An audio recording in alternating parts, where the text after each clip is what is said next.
उसको देख लेना, रुपए की परिवर्तन है, एग्जैक्ट डेट पूछता है। और एक हमारी कमेटी होती है ना, तारापुर कमेटी, उसी की सिफारिश पर होता है ये। नेट नहीं चल रहा क्या? चल रहा है भाई ये नेट। गायब गायब ही हो तुम तो। गायब नहीं, मैं अभी बना रहा हूँ सब।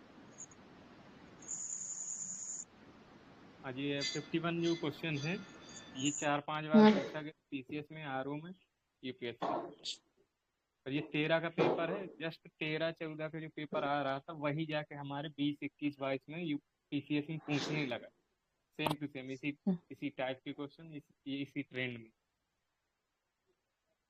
सर पूछ, अब इनको ही तो कॉपी करते हैं ये यूपीपीसीएस वाले।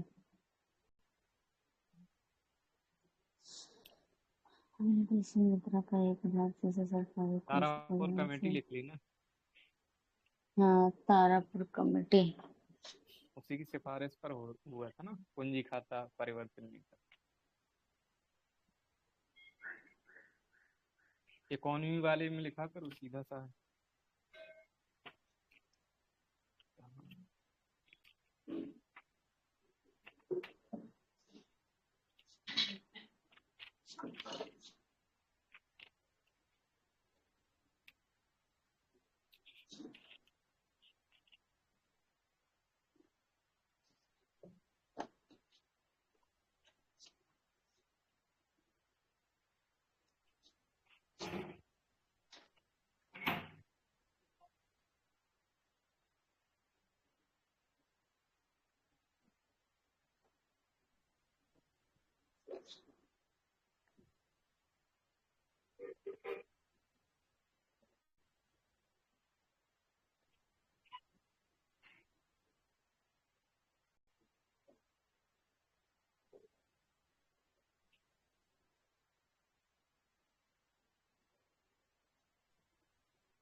उसमें से है जो एक से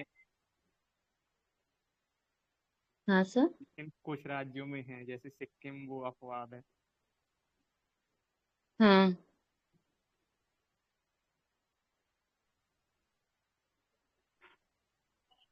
169।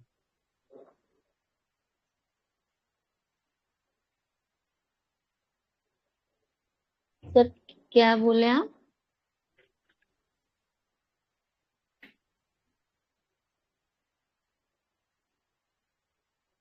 169 किसके लिए बोल रहे थे सर? सर आप कौन से क्वेश्चन पे पहुंच गए? अरे नहीं, इसमें हम्म। वो वीडियो प्ले है। अच्छा। अरे कल वाला जो रिकॉर्डिंग थी फाइनल पार्ट की, हम्म। वो चल रहा, मुझे लगा तुम बोल रहे हो। नहीं मैं तो अभी बोली हूँ।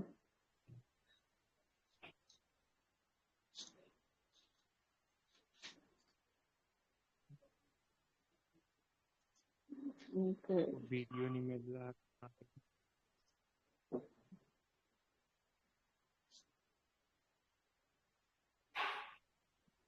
बंद। अब शुरू करो।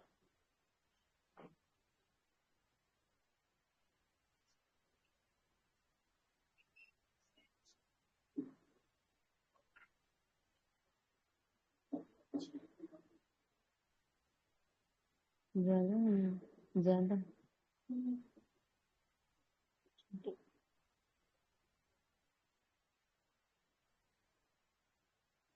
इसमें तो अब ये दो ही आएगा ना, ये बहुत पूछता है सर। मॉनेटरी पॉलिसी अभी इन्होंने इसमें यूपीएससी में भी तो क्वेश्चन पूछ रखा था ना। वो दे दिया था, स्टॉक मार्केट दे दिया था, और मॉनेटरी मॉनेटरी से रिलेटेड ही दिया था, मुद्रा नीति से। क्या पूछ रखा था, तो उसमें पूछा था कि कौन सा इसमें से मॉनेटरी पॉलिसी है, मॉनेटरी पॉलिसी से संबंधित है, या ऐसे पूछने लगता है कौन सा फाइनेंस इंस्ट्रूमेंट है। ये चीज पूछते, जैसे इसमें पूछ रखा है ना, बैंक रेट और ओपन मार्केट ऑपरेशन इसमें आएगा। हाँ वही। पब्लिक डेप्ट, हाँ मतलब लोक ऋण और लोक राजस्व तो नहीं आएगा इसमें। ये आता है राजकोषीय नीति में। राजकोषीय नीति में 3 चीजें होती हैं। सरकार उधारी लेती है, उधार देती है, जनता से रुपए जुटाती है। टैक्सेशन टैक्सेशन टैक्सेशन, उधारी लेना, उधार देना, 3 चीजें आती हैं राजकोषीय नीति में। हाँ सर।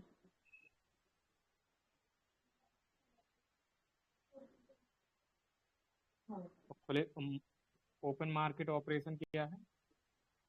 इसमें सिक्योरिटी बेचती है, खरीदती है ना आरबीआई। ठीक है, मतलब सिक्योरिटी, अगर मुद्रा में इन्फ्लेशन है, इन्फ्लेशन का मतलब होता है इकोनॉमी में आपकी पैसा ज्यादा है। ज्यादा है, तो उसको निकालने के लिए आप तरलता है। सरकार की जो गवर्नमेंट सिक्योरिटी है आरबीआई बेचती है, और बेचेगी तो जनता या अनुसूचित बैंक हैं वो खरीदेंगे, और खरीदेंगे तो वो रुपए आरबीआई के पास जाएगा, इकोनॉमी से जो मनी सर्कुलेशन है वो कम हो जाएगा। ठीक है ना, मतलब खरीदने हाँ के सर। लिए जनता रुपए देगी ना आरबीआई को, हाँ हाँ तो हाँ इकोनॉमी से रुपए गया आरबीआई के पास, मनी का हाँ सर्कुलेशन कम होगा, तो संकुचन की स्थिति आएगी, वो मतलब कम होगी, इन्फ्लेशन कम होगा। हाँ एडजस्ट करने के लिए अगर मुद्रा संकुचन है तो डेफिनेटली वो खरीदेगी गवर्नमेंट सिक्योरिटी को आरबीआई। हाँ।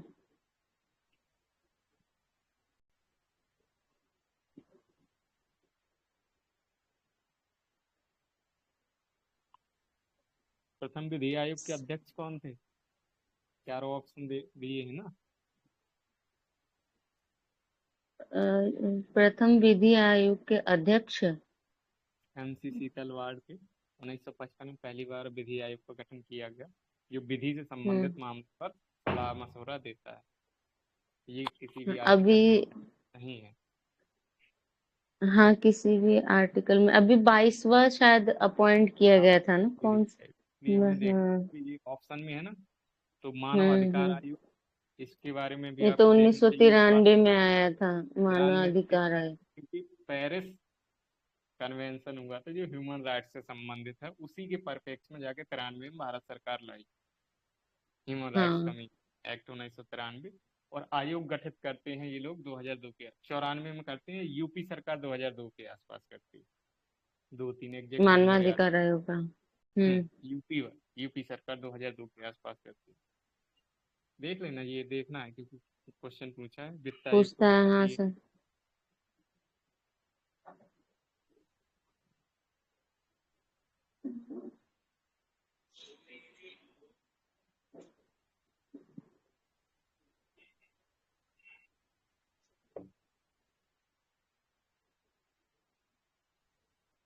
अंतर्राष्ट्रीय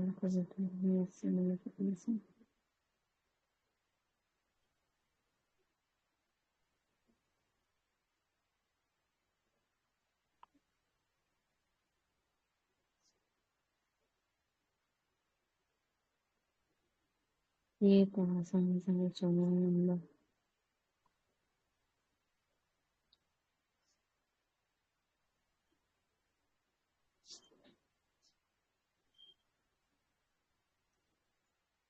फिफ्टी फाइव को बहुत अच्छे से करना है। ये क्वेश्चन 4-5 बार रिपीट हुआ है यूपीएससी में, और कहीं रिपीट नहीं होता। फ्यूल सेल्स, हाँ, इससे क्वेश्चन पूछा है फ्यूल सेल से। इसको बहुत पूछता है, वो फेवरेट है उसका। कलेक्ट्स फ्यूल ईंधन, फ्यूल सेल्स।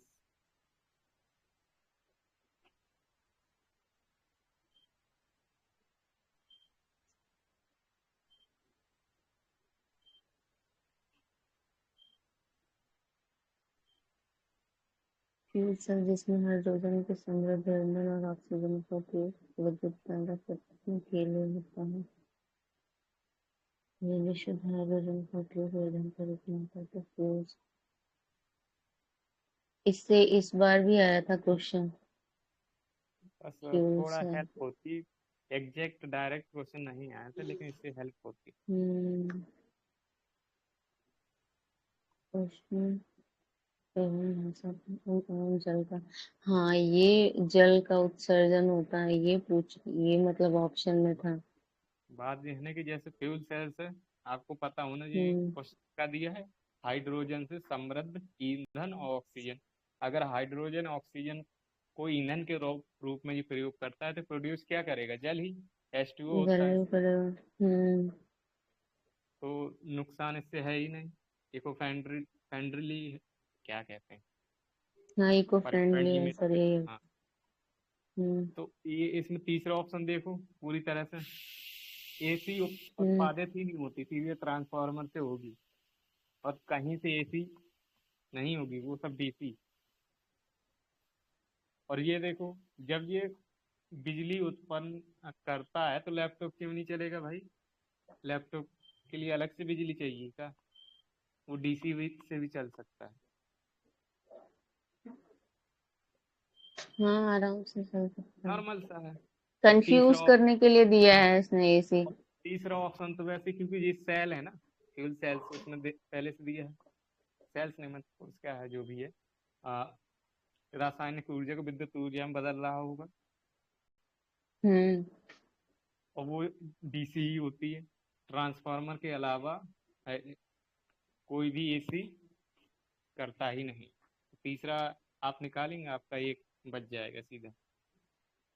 और ये पहला जो स्टेटमेंट दिया है वो तो क्वेश्चन का ही कॉपी पेस्ट है, क्योंकि उसमें हाँ दिया है हाइड्रोजन से समृद्ध ईंधन और ऑक्सीजन का उपयोग करता है, तो हाइड्रोजन और ऑक्सीजन मिलेंगे तो जल ही फेंकेंगे।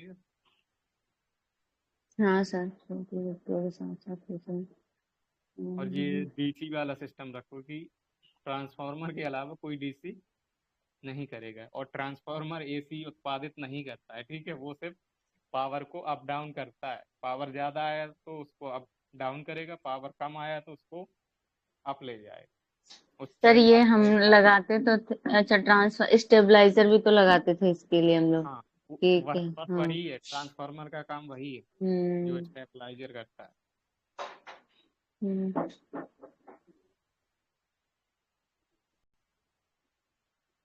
फ्यूल सेल्स लिख लिया करो, फ्यूल सेल्स बहुत उनका कॉमन है।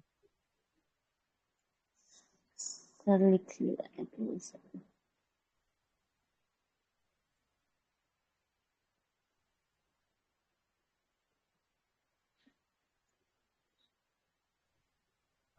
प्रमोट यूपीएससी इसीलिए करता है कि ये पोल्यूशन कम करता है। वो जितनी पोल्यूशन कम वाली चीजें है सारे जनरली उसको टेक्नोलॉजी, वो साइंस से क्वेश्चन पूछता ही नहीं है हम्म, यूपीएससी, वो टेक्नोलॉजी से पूछता है। और इस बार थोड़ा साइंस से कर दिया, नहीं तो वो टेक्नोलॉजी के अलावा साइंस का पूछता ही नहीं कि न्यूटन का लॉ, फलाना ढो, उनका क्या मतलब है। सही बात है सर। और ये डूगोंग ये तो हमेशा चर्चा में मैमल है ना, वहां स्तनधारी, में। हाँ, हमेशा ये चर्चा में सर रहता है। इसने इंडेंजर, पूछा, क्रिटिकली इंडेंजर है ये। नहीं मतलब खतरे इंडेंजर्ड में। है, क्रिटिकली इंडेंजर्ड है, हाँ इंडेंजर्ड इंडेंजर्ड है। है। हम्म और जैसे देख पॉइंट देख भाई, कैलोरी। हाँ ये एग्जैक्ट नंबर याद करना है इनका कि 2015 में पूछा, और देखना तो हाँ 16, 17 या 18 के पेपर में पीसीएस में डूगोंग के बारे में पूछ लेंगे। जब तक यूपीएससी नहीं पूछता तब तक पीसीएस वाले नहीं पूछते उस प्राणी के दो। बारे में। और 15 के बाद के ये पेपर में ही आपको ये क्वेश्चन देखने को मिलेगा, पीसीएस और आरओ, पहले नहीं मिलेगा। या तो इसमें पहले से दिया होगा फिर बाद। हम्म इसमें क्योंकि दूसरा ऑप्शन लिख रखा है ना, पूरे तट पे, जबकि ये तमिलनाडु का वो है ना, पॉइंट मन्ना कैलोरी मन्ना वही मिलता है। मन्नार की मन्ना। खाड़ी से हाँ गुजरात तक आपको देखने को मिलेगा।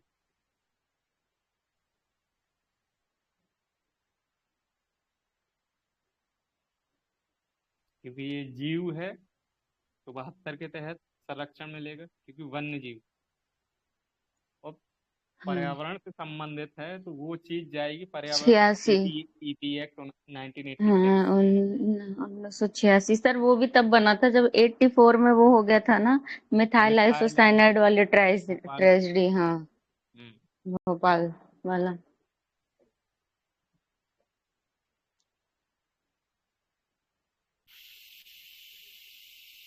राष्ट्रीय जल प्राणी।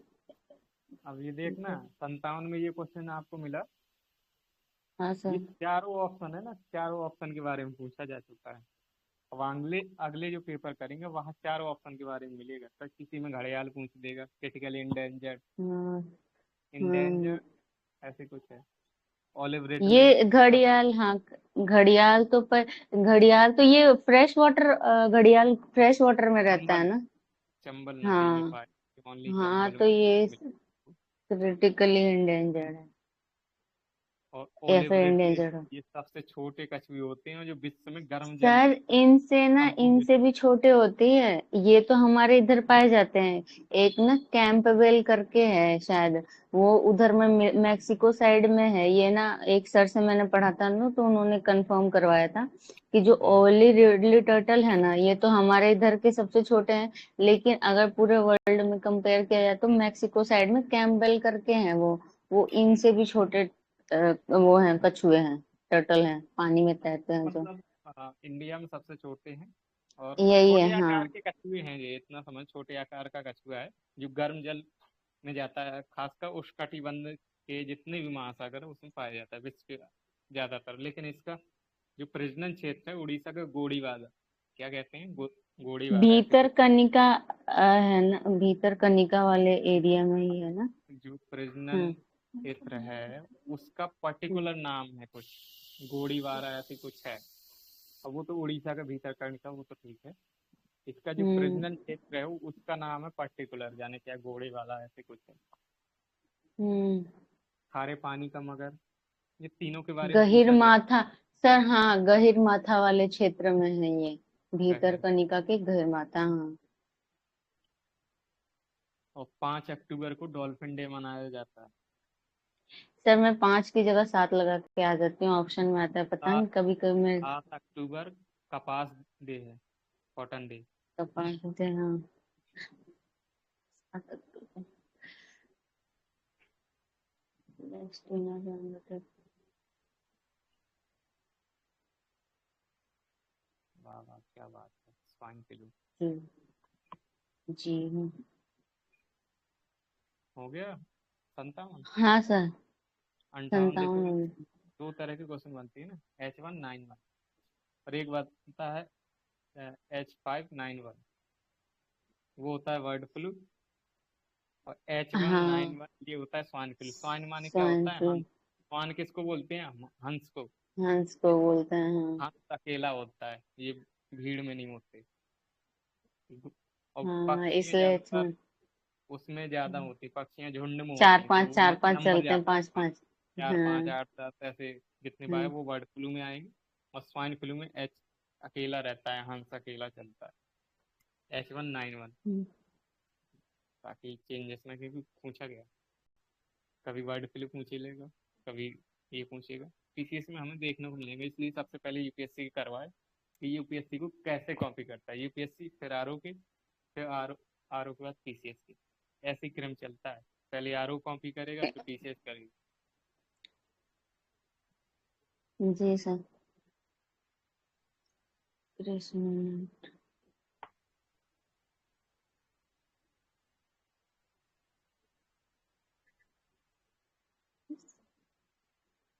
हम्म, वायरस से एक रिलेटेड क्वेश्चन था, ओनली वायरस से, वायरस के बारे में। हाँ, वो ऐसे पूछ रखा था ना, जैसे वायरस की प्रॉपर्टी में पूछा था। इन इन हाँ हाँ इसमें ही मिलेगा सर। क्या बोलते हैं, यूपीएससी ने ही पूछा था। हाँ, जैसे ना वायरस की वायरस। प्रॉपर्टी पूछते हैं। हाँ, वो ये ना वायरस अब घटक में रेप्लिकेट नहीं किसी से आता, करेगा। हाँ। वायरस अब इसको ना, घटक में मतलब नहीं वो आता। चाहिए, क्या बोलते हैं, मतलब कोई चीज फैलने के लिए। चाहिए, हाँ, कोई चीज परजीवी चाहिए हो, इसको। कि मतलब हाँ। कि सजीव के अंदर जाएगा तो सजीव बन जाएगा, अगर प्रकृति में ऐसे ही पड़ा है तो वो पड़ा रहेगा निर्जीव की तरह, बीच की कड़ी। हाँ, इनका सिस्टम ये ऐसा पूछ है। रखा है, इसमें आगे मिल जाएगा, इसमें और पूछा एक हुआ है। क्वेश्चन ये है ना कि अब घटक में क्वेश्चन ये आता है कि अब घटक में किनको शामिल नहीं, किनको शामिल किया जाता है, तो 3 ऑप्शन थे, वायरस, कवक, जीवाणु, इनमें से कोई नहीं। तो मैचिंग हाँ। करना, मैचिंग के लिए आया था। तो कवक और जीवाणु अपघटक में शामिल किए जाते, वायरस को अपघटक में शामिल नहीं किया जाता। नहीं किया जाता है, हाँ। अपघटक वो चीज इस होते हैं जो जीवाश्म होते हैं, पेड़ पत्ते जीव जंतु मर गल जाते हैं। जटिल कार्बनिक पदार्थों को सरल कार्बनिक पदार्थों में अपघटक बदलने का काम होता है। और अपघटक कैसे काम करता है? ये ऐसा नहीं कि खाते हैं उसको, खाते आते नहीं है, ये अपने हम्म शरीर से एसिड छोड़ते हैं। जब कोई चीज जीव जंतु डेथ मर जाते हैं तो वो सड़ते गलते इसलिए वो एसिड छोड़ते हैं, कवक हो जीवाणु हो, उस एसिड से हम्म डिकम्पोज होते हैं जी। हाँ सर, डिकम्पोज और होते हैं। विषाणु में प्रोटीन नहीं पाई जाती, आई थिंक चेक करो उसे, पाई जाती है कि नहीं पाए, क्वेश्चन प्रोटीन, आया था, इस टाइप का क्वेश्चन था, चेक करो। हाँ सर। प्रोटीन पाई जाती है शायद। हाँ होती है सर, प्रोटीन की मात्रा। जीवाणु प्रोटीन 20% बता रखा है। वायरस में, वायरस में चेक करूं? हाँ, तीनों के बारे में सर्च करो ना, तीनों की प्रॉपर्टी ज्ञात होनी चाहिए हमें, तभी तो सही से है, नहीं तो क्या फायदा हम वायरस की प्रॉपर्टी ज्ञात करके चले गए, अगली बार उसने जीवाणु की पूछ ली।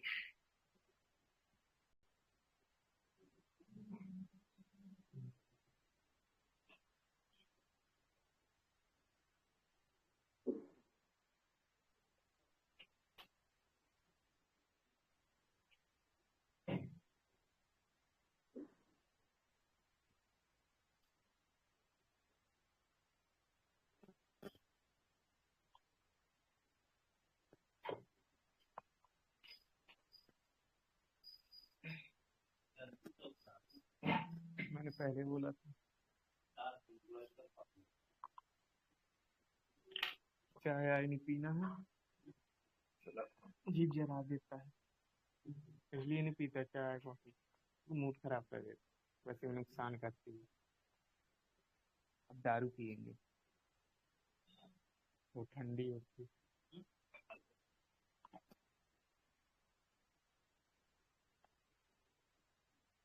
एक दिन कोई 60 नंबर धरी दिए थे, मैंने डिस्कस करे के धुन में रहा और एकदम से ऐसी ऐसी किया होगा,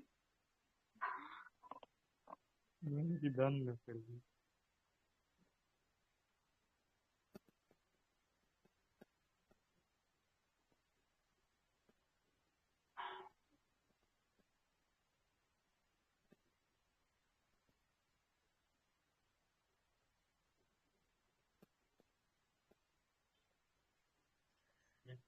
एक शुरू सर, मैंने उसका वायरस का तो भेजा, बैक्टीरिया का ही भेजती हूँ।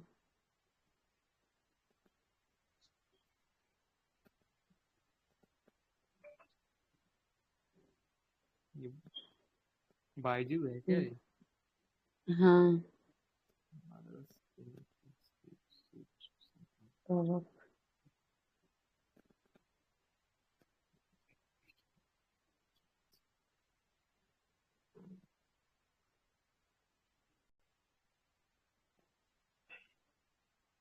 बूंद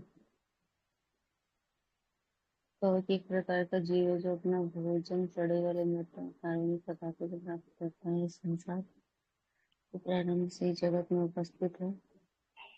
इससे सबसे बड़ा लाभ इनका इंसान अपनी मार्जक के रूप में कार्य करता है। इनके द्वारा जगत में से कचरा हटा दिया जाता है। जीवों का एक विशाल समुदाय है। वनस्पतियों का वर्गीकरण किया जाता है। कवक के अंदर कुछ लोगों को मत कवक स्वभाव में पढ़ा है।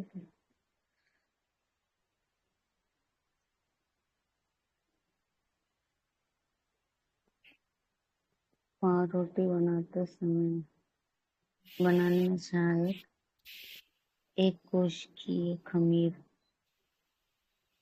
बासी रोटी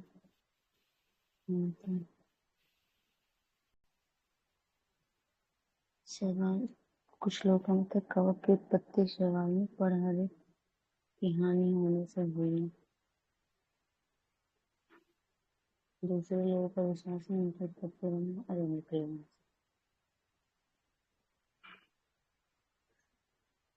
वायरस तो हो गया, जीवाणु डाला। हाँ सर, डाल दिया ना जीवाणु का। ये वायरस गैर कोशिकी है, ये चीज याद करनी है। वायरस ये इसमें कोशिका नहीं पाई जाती, हाँ ये प्रोटीन से निर्मित होता है और इसमें सजीव और निर्जीव के गुण पाए जाते हैं। हाँ सर, और एक कवक भी है, ये भी कोशिकीय ही है कवक। एक सेकंड, ये वाला तो मुझे कुछ खास नहीं दिख रहा, इसमें समझती हूँ। कवक के भौतिक रसायन। जीवाणु सभी जगह मिलते हैं, ये स्टेटमेंट है, सर्वत्र पाए जाते हैं। जो नॉर्मली हम सोचते हैं कि ऑल होता ही नहीं, लेकिन जीवाणु हर जगह पाए जाते सर आजकल मशरूम के बारे में और क्वेश्चन पूछने लग गया है। हैं। वो चर्चा में कौन कौन रहती सा? हैं। हम्म। तो मतलब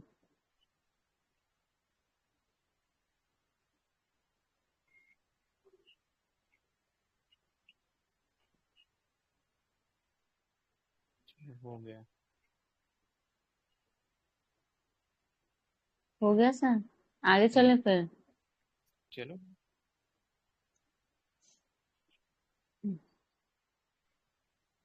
कृषि में नाइट्रोजन उर्वरक प्रत्यावर्तन पानी संतुलित ये कहाँ गया? हो सकता है। बात करने का मतलब तो जैसे कैन बी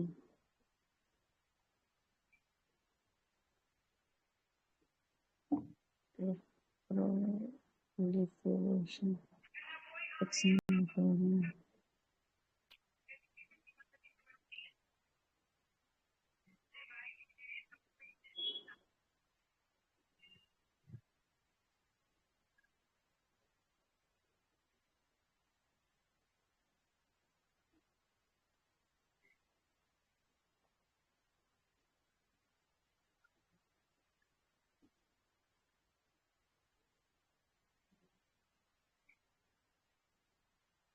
इसमें तो दूसरा तीसरा ही आएगा ना, कृषि वाले में। मिट्टी की अम्ल में बढ़ोतरी, मतलब किसी भी चीज का एक्सेसिव यूज करेंगे, ज्यादा यूज करेंगे तो वो हानि ही तो करेगी, फायदा थोड़ी करेगी। हम्म, हम्म। और ये अम्लता वाला लिख लेना, और बाकी ये तो नॉर्मल स्टेटमेंट है। जैसे कि अब ज्यादा करेंगे तो लीचिंग तो हो ही सकती है, हम्म हम्म। लेकिन दूसरा लिख लेना। क्षार अम्ल में कंफ्यूज हो सकते हैं कि हाँ, अम्लीय होगी मिट्टी अगर ज्यादातर उनका उपयोग करेंगे आप। ठीक है सर।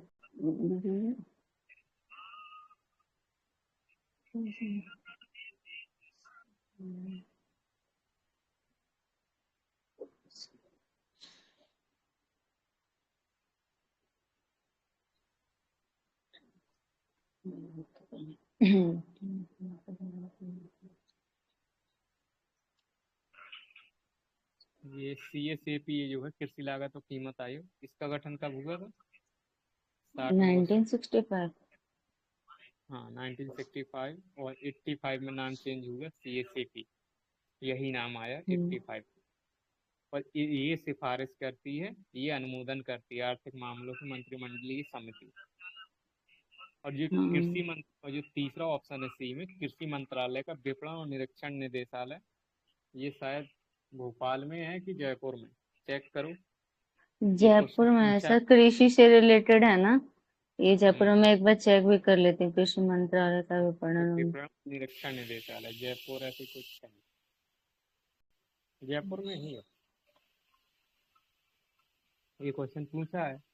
और हाँ APMC है ये, एग्रीकल्चर प्रोड्यूस मार्केट कमेटी। और ये पिछले क्वेश्चन में पूछा जा चुका था, पिछले प्रीवियस ईयर हाँ पे। APMC वही है जो किसानों से सरकारी दाम में खरीदती है, मंडियों में बेचने जाते हैं ना, सरकारी हाँ मंडी, सर हाँ। वही है।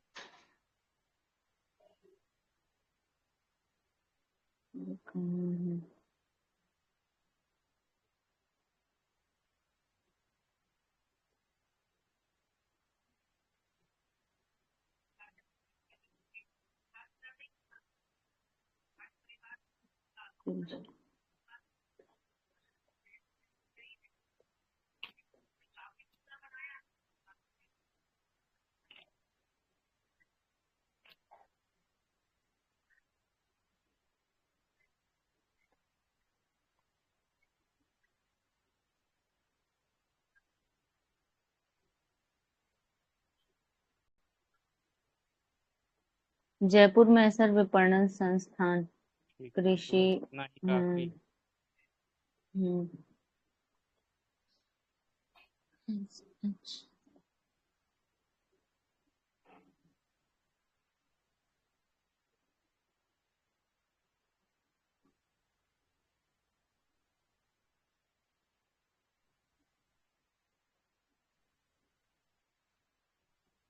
अरे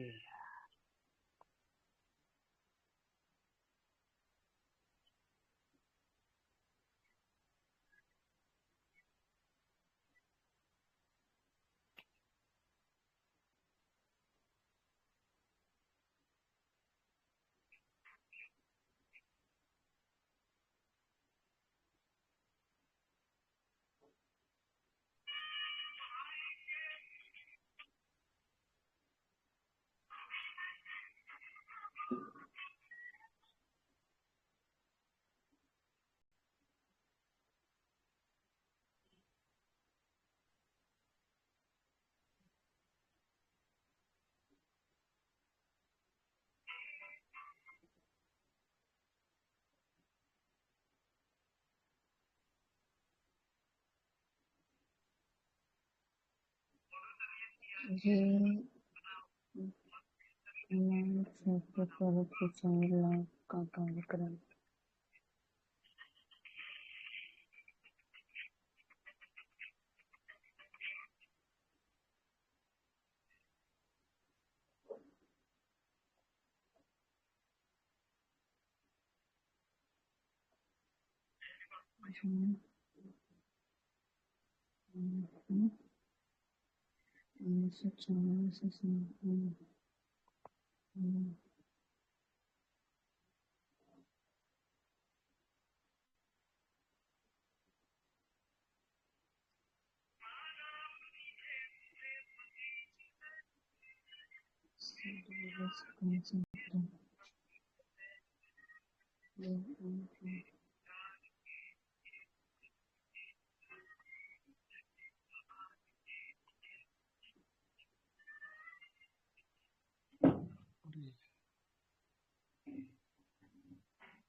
तो नैनो टेक्नोलॉजी से भी बहुत क्वेश्चन पूछता है।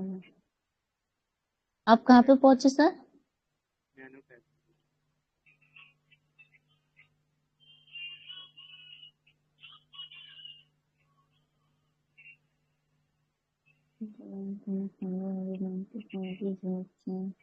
इसमें तो जैसे अगर ये इसकी प्रॉपर्टी वो पूछ रहा है एप्लीकेशन की, इसको कहाँ कहाँ कैसे यूज कर सकते हैं, तो सभी अगर जगह पढ़ने में जनरल सा स्टेटमेंट होगा तो हाँ यूज तो कर ही सकते हैं, मतलब कुछ जनरल उटपटांग ना सभी लिखा। जगह नैनो हम्म। टेक्नोलॉजी सभी जगह यूज की जा सकती, कोई भी ऐसा क्षेत्र है नहीं अभी नहीं किया गया तो आगे चल के की जा सकती है।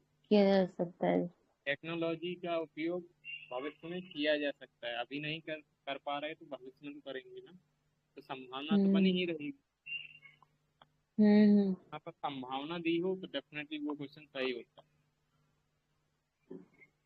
हाँ सर। संभावना तो बनी ही रहेगी, आज हम नहीं जानते चीजों को, कल तो जानेंगे ना, भविष्य में एक हाँ डेढ़ कल हजार उसमें साल बाद कुछ ना कुछ जानेंगे। चेंजेस करके तो कर ही लेंगे। हाँ।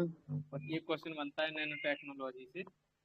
अ, इनका पूछते हैं 5 nm से या 100 nm, ऐसे कुछ चेक करो, ये डेफिनेटली क्वेश्चन आता है, ऐसे भी पूछा है। 1 nm से 100 nm के बीच के कणों को नैनो कण बोलते हैं, ऐसे कुछ चेक करो, कंफ्यूज नैनो कण।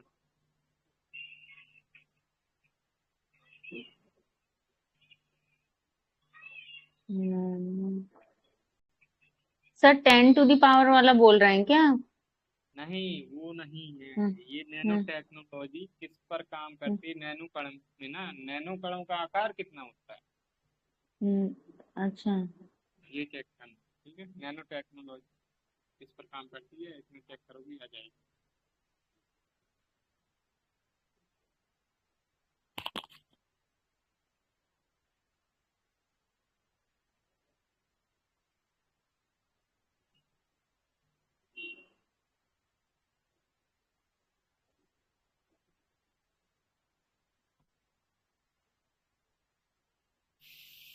हम्म,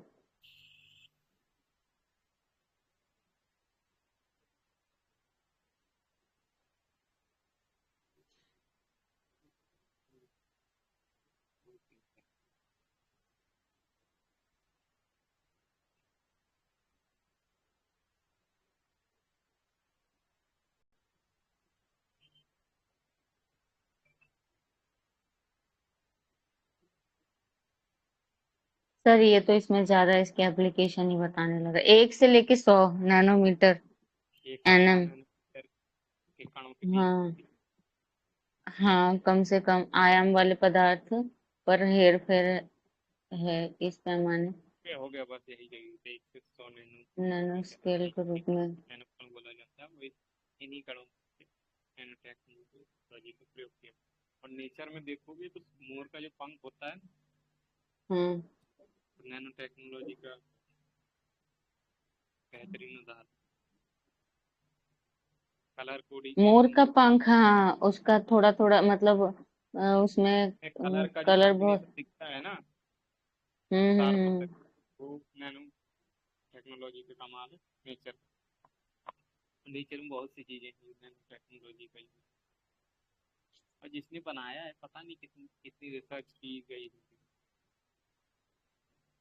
ऐसे नहीं बन गई कोई चीज, कोई क्रिएटर तो होता है। हम्म।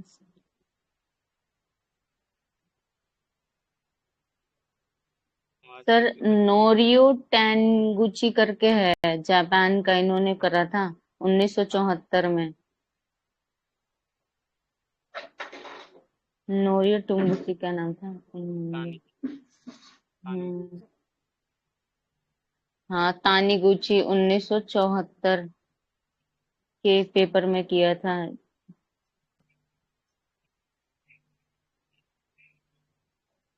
जापानी वैज्ञानिक था नोरियो तानीगुची। ठीक है।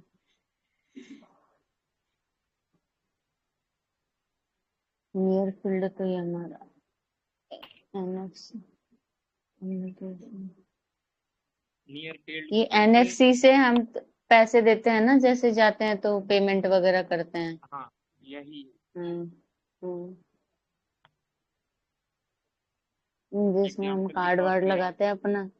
हाँ एग्जाम्पल के कार्ड तौर वो। पे हाँ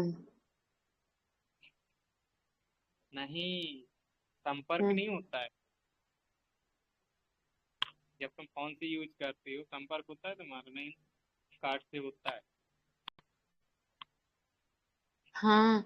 तो सर वही ना, पेमेंट जैसे मान पर्पज से। लीजिए मॉल में गए तो वो उनके पास वो रहता है ना एनएफसी के तहत ही तो वो यूज करते हैं, वो जो हम उसमें अपना पिन कोड डालते हैं, जैसे कार्ड देते हैं हम अपना डेबिट कार्ड या क्रेडिट कार्ड, फिर हम अपना पिन वगैरह डालते हैं, फिर तो ये नियर फील्ड का ही तो एग्जाम्पल है कम्युनिकेशन का। नियर फील्ड की प्रॉपर्टीज है कि संपर्क रहित होता है, संपर्क ही नहीं होता है। तो कार्ड से तो हम्म संपर्क हो रहा है। एक ही चीज है कि आप स्कैन करेंगे, और स्कैन आप कितने नजदीक से करती है, एक हाथ होना चाहिए गैप, तभी वो स्कैन करता है, नहीं तो नहीं करता, फोन ही स्कैन नहीं करता। उसी को एग्जाम्पल रखना, और 1 मीटर का गैप में तो फिर वो हाँ तो देखता सर अब आजकल उसमें वाईफाई वाला भी तो आ गया, टैप करने वाला। ये इसमें दे रखा है, देखिए आप टैप करते हैं ना, एनएफसी का एग्जांपल, रुको मैं भेज रही हूँ आपको। याद करने के लिए बताया कि 1 मीटर दिया है, हाँ 25 सेंटीमीटर, एक हाथ का गैप में ही स्कैन करता है फोन। NFC ऐसे याद रखो बस, ठीक है सर। याद याद करने के लिए। और संपर्क नहीं होता है तो कार्ड से तो भुगतान हो ही नहीं सकता है। NFC के दिन स्कैन ही कर सकता है, एक ही तरीका है, या तो कोड डालेगा, हाँ कोड डाला, नजदीक लाना पड़ेगा डिवाइस, दोनों डिवाइस में। हाँ उसमें स्कैनर का काम करता है ना ये भी। या जैसे आजकल तो हाँ, कार्डों पे वाईफाई आने लग गया ना, तो वाईफाई से वो कर देता है, या तो कोड टैप वाला भी कर। सिस्टम होगा, या तो कोड वाला हम्म सिस्टम, नजदीक डिवाइसों को लाए, आपने कोड डाला, पेमेंट हो गया। या तो स्कैन वाला हाँ सिस्टम होगा जो अभी हम लोग करते हैं। हाँ और ये UPI से पहले का था NFC, UPI ने इसको रिप्लेस किया। हाँ यूपीआई तो 2016 में आया, एनएफसी कब आया एक बार देख लेती हूँ मैं। एनएफसी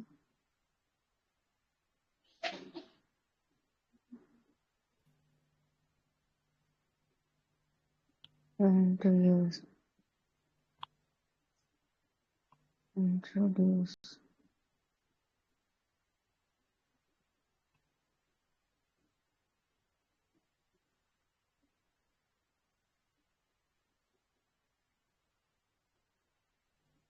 1980 में ही यूज हुआ था ये एनएफसी। UPI से पहले का है। शायद कोड वोड हम्म डाला, हम्म डिवाइसों को नजदीक लाना पड़ता था तभी पेमेंट होता था, नहीं तो नहीं होता था। लेकिन संपर्क रहित होता था, कार्ड वाला नहीं होगा, कार्ड में संपर्क हो रहा है। हाँ सर, कार्ड वाला नहीं होगा।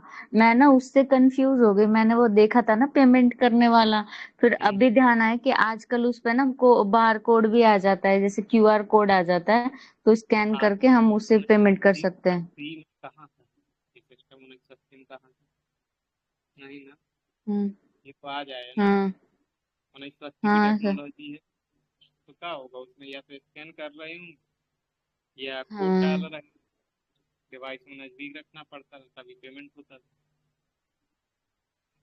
और इसकी हाँ लिमिट सर। थी, मतलब शायद लिमिट थी इसकी, मिनिमम या मैक्सिमम हाँ थी। पहले लिमिट थी इसकी कि इतने ही पेमेंट कर सकते हो आप।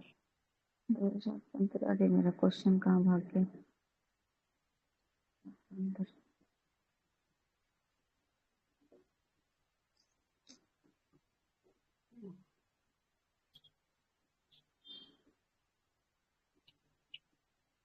भैया सो गया क्या? मुझे भी लग रहा है। अरे सो के जाग गया यार। अभी ये जागा? हाँ सो गया था बीच में फिर जाग गया। भैया आप जस्ट बोलते अभी। रहा करो, आपको नींद नहीं आएगा। पता नहीं नींद आ जाती है समय समय पर। आप बोलते रहोगे ना भैया, तो फिर नींद नहीं आएगी। संवेदनशील सूचना भेजते हैं। करता है।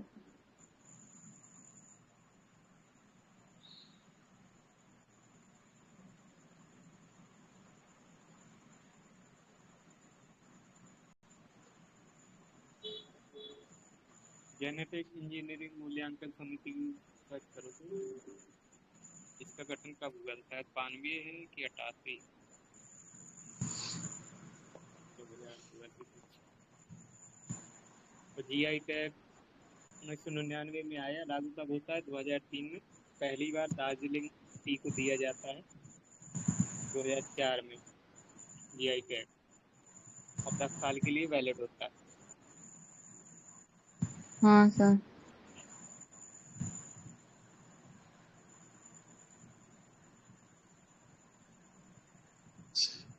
86 में 1900 नहीं नहीं नहीं नहीं नहीं, एक सेकंड। जेनेटिक इंजीनियरिंग 89 सर 1989 में है। जेनेटिक इंजीनियरिंग अप्रेजल कमेटी डाला, वही डाला है अप्रेजल कमेटी। स्टेबलाइज एक सेकंड, स्टेबल सर यही है 1989 ही आ रहा है। और ये आया है उसके तहत, एनवायरमेंट एक्ट के ईपीए तहत। हाँ, ईपीए ईपी एक्ट के तहत है।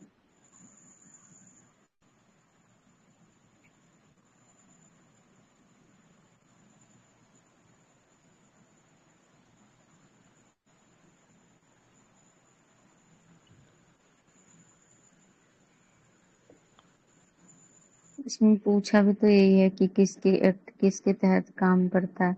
मतलब जैसे अभी हमारा बीटी कॉटन था, तो उसको तो यही देते हैं ना अप्रूवल, जेनेटिक इंजीनियरिंग वाले ही। तो हाँ ये ईपीए एक्ट के तहत देखते हुए देते कि इन्वायरमेंट को नुकसान कर रहा है नहीं। पर वो ब्रिंजल वाला था ना, बैंगन वाला, मुझे उसका नाम नहीं याद आ रहा है। तो उसके बीटी लिए उसको, हाँ, ब्रिंजल बैंगन वाला था, तो जो उसमें उसको इन्होंने मना कर दिया था ना, इन्होंने अप्रूवल नहीं दिया था क्योंकि वो शायद नुकसानदेह था। बात यह है कि जब हम ये चीजें बनाते हैं इस तरह की हम्म संकर प्रजाति, तो इनका उपयोग जब हम करते हैं तो ये भूमि को बहुत ज्यादा नुकसान करते हैं। हम्म जितना मिनरल होते हैं निचोड़ लेते हैं, इसलिए ये उत्पादन ज्यादा देते हैं। और एक बार हाँ के बाद दोबारा कर नहीं सकते। जो भी संकर हाँ ये प्रजाति एक बार यूज करते हैं, तो एक किसान था, उसने यही कहा था कि मैं तुम जैसे ही मनुष्यों की नसबंदी कर दूं फिर कैसा लगेगा। सही बात है। मैं बीज खरीद रहा हूँ, मुझे हर साल बीज खरीदना पड़ेगा और हाँ साल सर, उस पर सही खर्चा बात। हो रहा है। कि अगर नॉर्मल प्रजाति होती तो एक बार बीज खरीदा, हाँ आराम से फिर उससे अभी, बीज बना लेता है वो। हाँ हमारे घर पे भी जितना यूज होता फायदा है होता जैसे। है उसका बीज खरीदने में, टेक्नोलॉजी यूज करने में चला जाता है। इसका मतलब उसकी हम्म भूमि भूमि का निम्नीकरण हो रहा है। तो उसको खातू वातू डालेगा, उसका रुक जाएगा। तो कोई मतलब नहीं बनता इन प्रजातियों में। फिर बीज ये भी शॉर्ट खरीदने जाएगा, उसके भी तो रुपए लगेंगे ना उसका। ये शॉर्ट टर्म उसके से प्रॉफिट होता है। शॉर्ट टर्म प्रॉफिट हम्म के होता है, आदमी शॉर्ट टर्म करता है, लॉन्ग टर्म के लिए नहीं। ठीक है, जैसे हरित क्रांति थी, शॉर्ट टर्म। हाँ शॉर्ट टर्म थी, नुकसान भी कितना करा।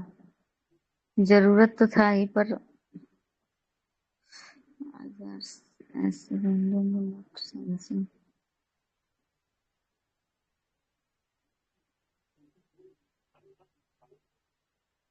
अभी 6:30 होने वाला, 6 मिनट। हाँ,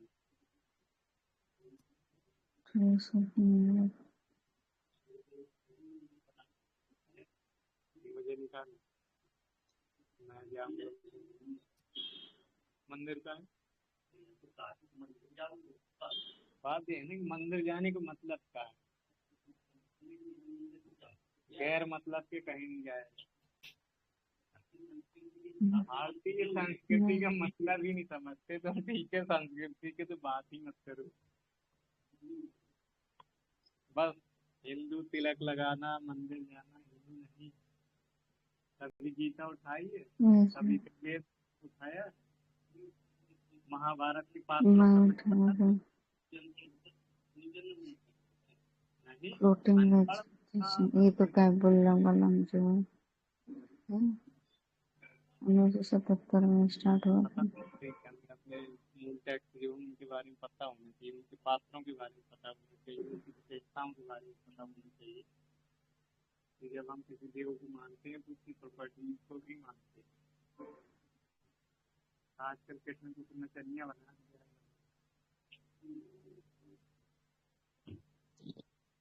ये तक नहीं बता क्या गीता देखे बैठा है, तो डांसर बना दिया इन लोग।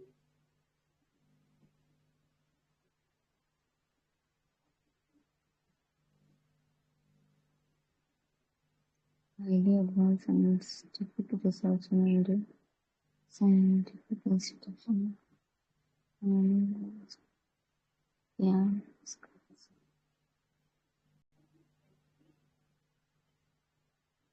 कुछ भी कहीं जाओ उधर कौन सा शादी करने जा रहा है।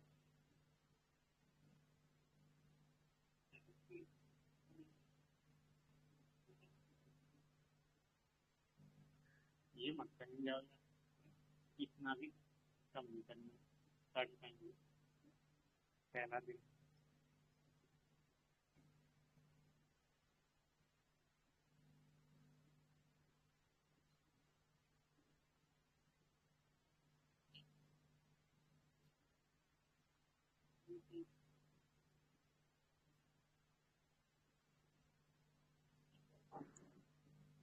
global economic prospects, politically,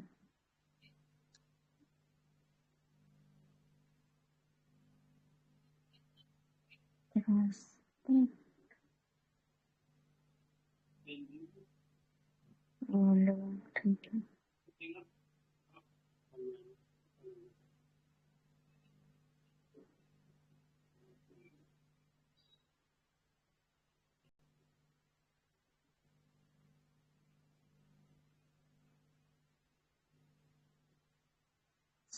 scholar perspective,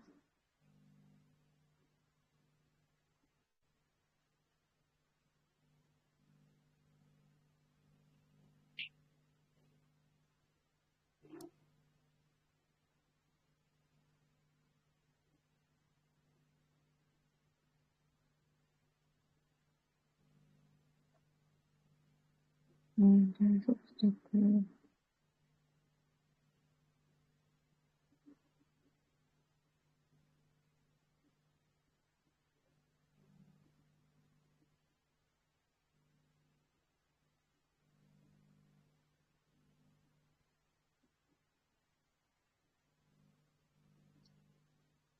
then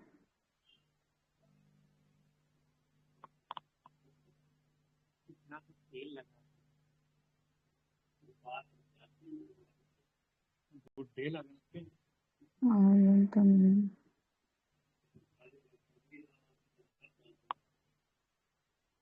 बाहर निकलना है तो तेल लगाना तो फिर लगेगा, नहीं तो नहीं है।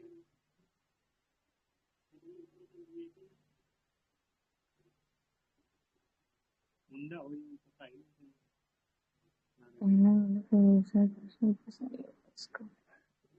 ठीक है, निकलो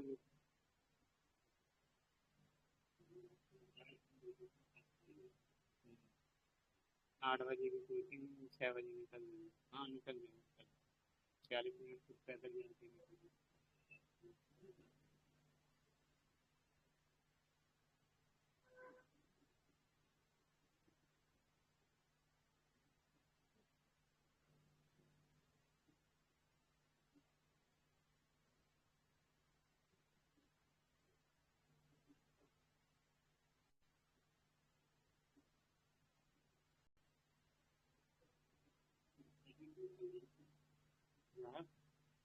रेस्ट लगाना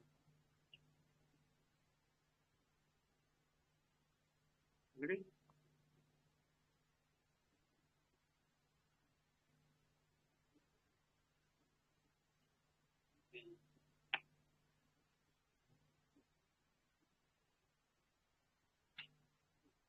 रिलैक्स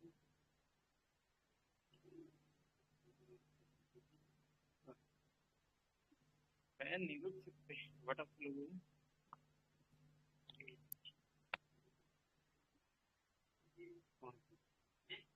कौन सी अभी रुपए मत देना 3 दिन पहले दोनों के टाइम लेना पहले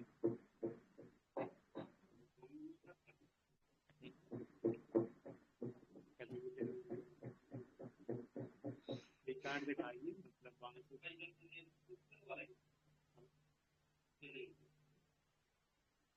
या भी डेमो वाली रोक है तो यही कार्ड दिखा दे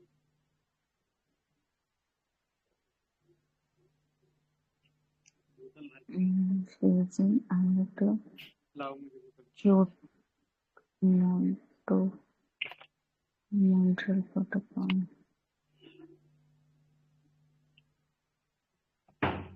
Vienna Samhita Protocol.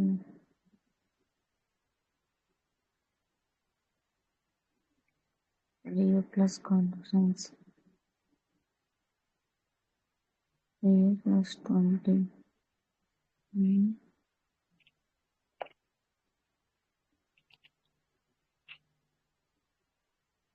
Sustainable Agency 2012 International Conference on Sustainable Development.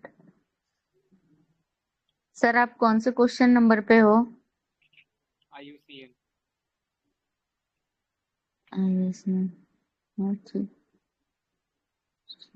बात ये ना, अब लपेटना नहीं, बहुत आराम से। नहीं सर, पढ़ते पढ़ते चल रही हूँ मैं तो।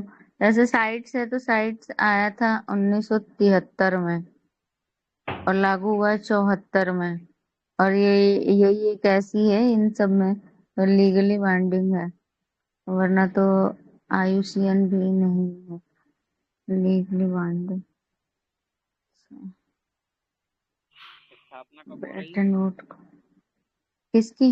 IUCN तो 1948 में आया था, 1948 में। किस दिन? डेट नहीं पता था, 1948 पता है। 5 अक्टूबर। हेडक्वार्टर कहाँ पर? हाँ, मतलब 5 अक्टूबर को हम डॉल्फिन डे मनाते हैं और 5 अक्टूबर को इसकी स्थापना हुई। ग्लैंड्स में है ना वो, इसका हेडक्वार्टर। हाँ हाँ, ये UN की संस्था नहीं है। स्पेशली हाँ नहीं है, उसमें यही लिख के कंफ्यूज किया है। Switzerland, Switzerland, Brighton.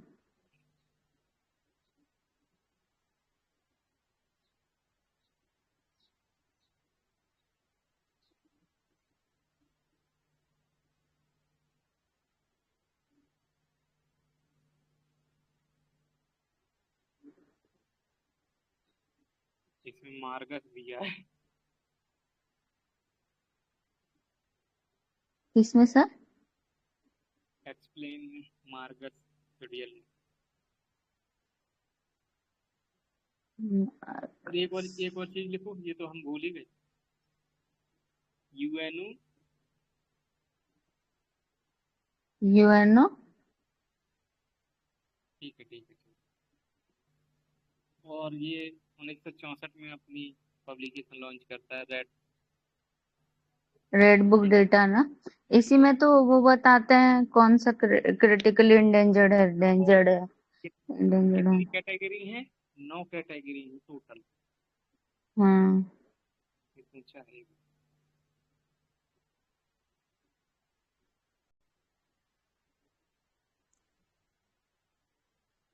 1963 दिया है।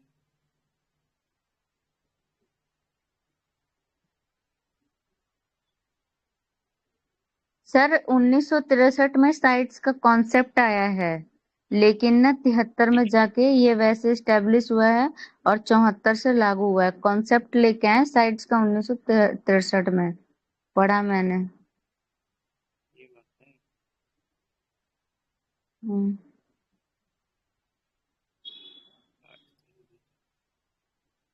साइट्स का फुल फॉर्म क्या? Convention of international trade off India. Trade in endangered, हाँ, इंडेंजर्ड स्पीसीज का।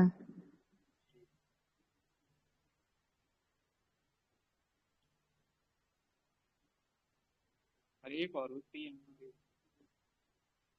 फौना एंड फ्लोरा वाली, ट्रिप्स। वो तो व्यापार वाली इंटेलेक्चुअल प्रॉपर्टी। मैं भी सर इसी टाइप ये की इसी होती के है। अंदर तो आता है। हाँ, IUCN के अंदर ही तो आता है। कॉन्सेप्ट 63 में आता है। मीटिंग ऑफ द UN 1975 में होती है लागू।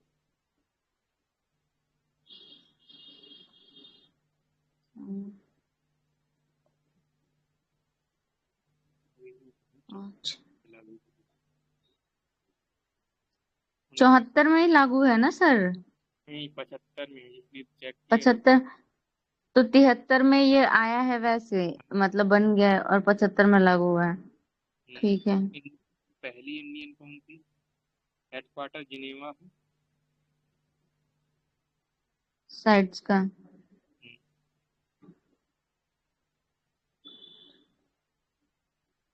ये हेडक्वार्टर चेक कर। हाँ सर, चेक कर रहे हैं साइट्स। यूपी हम्म, जिनेवा ही। ओके। हाँ,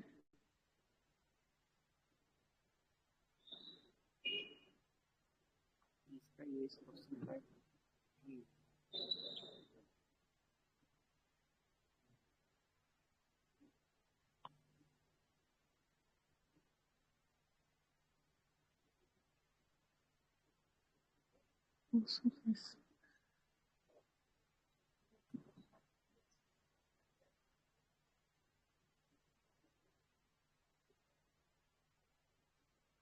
कन्वेंशन ऑफ इंटरनेशनल दिया तो फुल फॉर्म।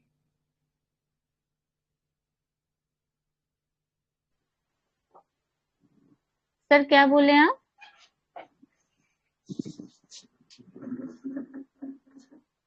साइट्स का फुल फॉर्म दिया है एक्सप्लेन में। हाँ, इसमें दे रखा है आपका।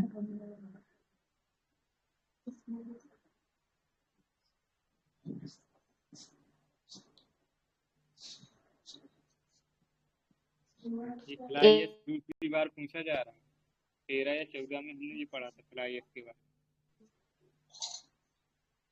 हाँ, ये तो सर हमें बहुत बार आया है, अभी आगे भी मिलेगा, आगे भी आएगा, क्योंकि इससे बोल रहे थे ना सड़क में। निर्माण हाँ, में हेल्प करेगा, तो इसमें सब कुछ किया जा सकता है ना। रूल है, राख खेतों में डाली जा सकती है, कहीं भी हम्म। गड्ढे भरे जा सकते हैं, खानों वाले चाहे जैसे गड्ढे सब भरे जा सकते हैं। रोड बनाया जा सकता है, ईंट बनाई जा सकती है। हाँ, और कब ऐसा बता रखा है उर्वरक के तौर पे भी यूज हो सकता है। तो खेतों में डाला जा सकता है। हम्म।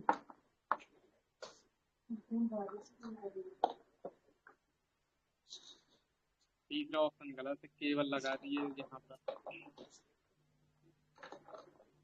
कई चीजें होती हैं। पकड़ना है।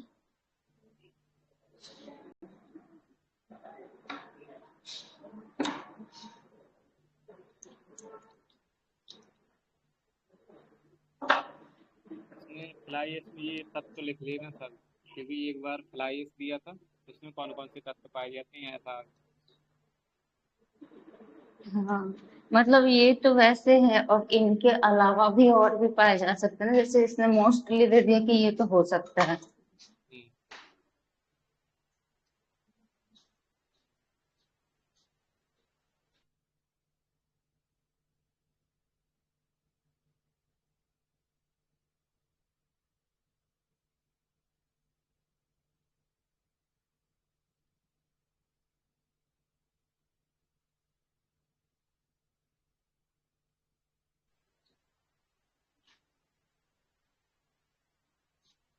क्योटो प्रोटोकॉल मॉन्ट्रियल, हाँ मॉन्ट्रियल एजेंडा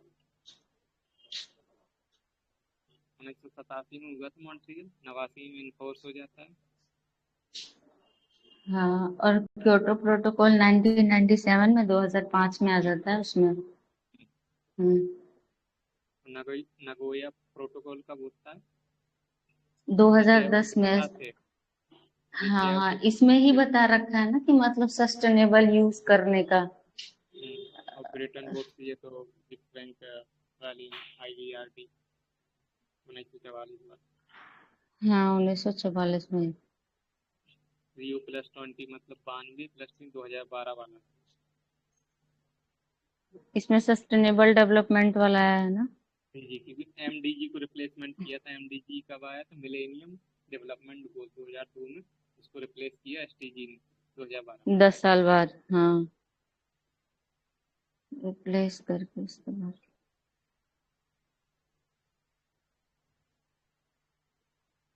विश्व व्यापार संगठन की कैसे होगी? क्या सर? इसका option हाँ विश्व व्यापार संगठन कहाँ से आ जाएगा? ये गलत हो गई। धारणी विकास दे दिया तो ये सही।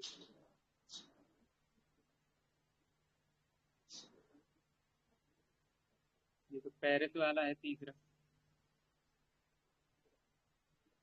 IPCC नहीं, ये 1988 वाला है। IPCC उन- 1988 में हुआ था। IPCC 2 संस्थाएं थी उसमें, IUCN या यूनेन, ऐसे कुछ था। 2 संस्थाएं ने मिलकर इसका निर्माण किया था। तो इसलिए कहते हैं PYQ को बहुत अच्छे से देख। ये जो IPCC देखने को मिल रही है ना, आगे चल के इस पर हाँ स्ट्रिक्ट बनता है। 1988 में सर इसको उसने इन करा 2 था ना, संस्थाओं ने किया। WMO। हाँ WMO और UNEP ने कर रखा है, WMO और UNEP ने। याद रखना, आगे जब क्वेश्चन हाँ पढ़ोगे ये मिलेगा। और PYQ ऐसे करोगे हाँ। तभी काम करेंगे, नहीं तो नहीं करेंगे। डिट्टो क्वेश्चन नहीं आने पर।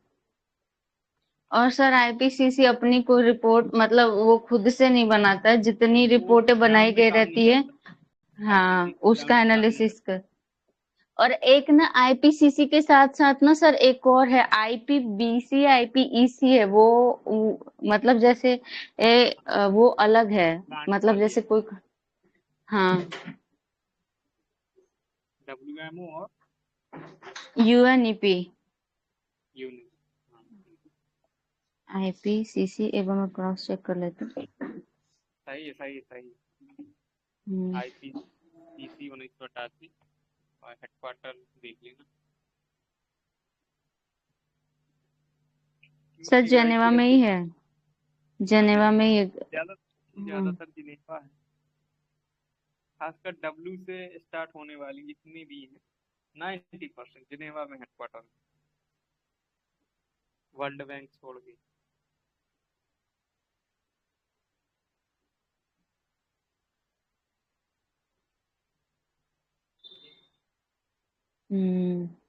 UNEP और UNEP आया था 1972 में। Nairobi. WNEP WF 1950 Geneva. 1950 NDR WMO इसके कर डेट रहे हैं चेंज उसे। कई जगह, कहीं 50 दिया है। WMO की स्थापना की वजह से हम 21 मार्च 1950 को होती है, इस वजह से हम 21 मार्च को विश्व मौसम दिवस मनाते हैं। 11 अक्टूबर 1947 को साइन किया गया था और रेटिफाइड किया गया 23 मार्च 1950 को। मतलब हमारा जैसे वर्ल्ड 21 मेट्रोलॉजी मार्च मतलब पहले ऑर्गेनाइजेशन। 21 मार्च को होता है वन दिवस, पहले हमने पेड़ लगाया, फिर पेड़ को पानी दिया 22 मार्च विश्व जल दिवस। और फिर 23 मार्च को हमने ये जब करा। पेड़ लग गए पानी दे दिया, पेड़ ने हवा दी, मौसम बना 23 मार्च।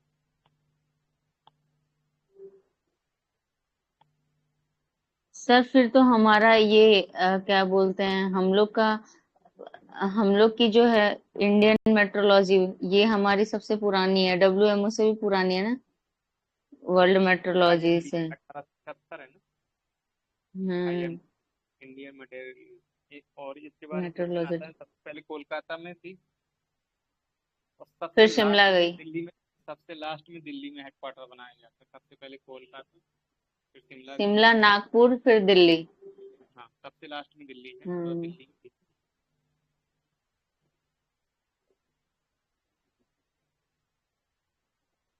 इंडिया वहाँ की तो वहाँ पर मुख्यतः ये है।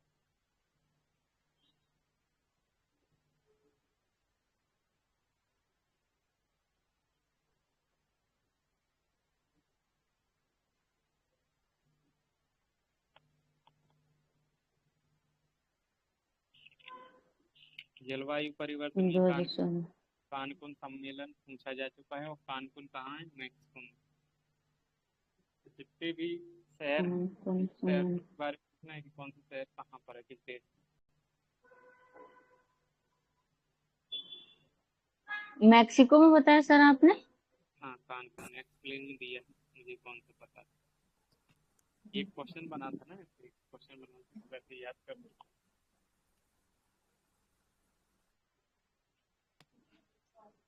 याद 1% क्वेश्चन हमें देखने को मिलेंगे पीवाई के।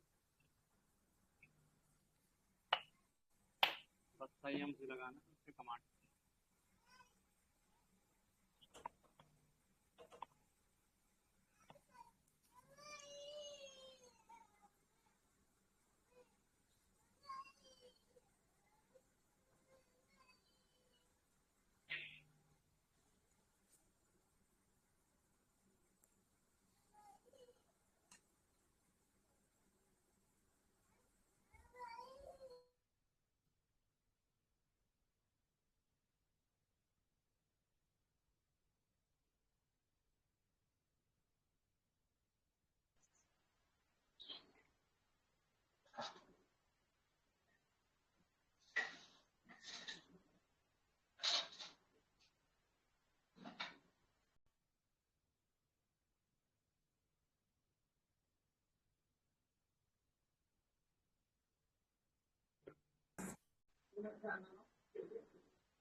सर कौन से क्वेश्चन पे पहुंच गए आप? अरे भैया 75। 75।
भैया सो गए का फिर?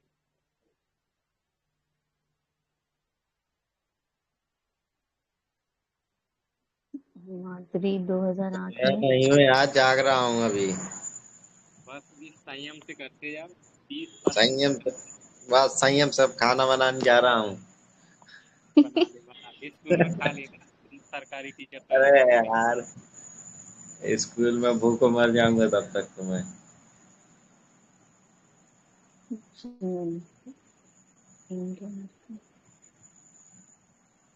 सेम टू सेम क्वेश्चन नहीं आएगा, ये हमेशा याद रखना।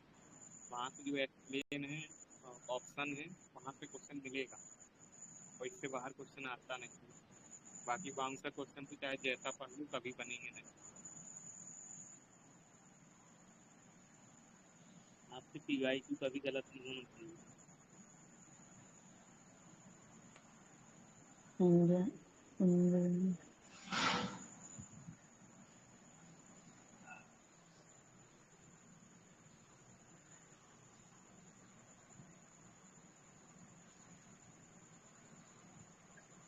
बार-बार ये दिखाई।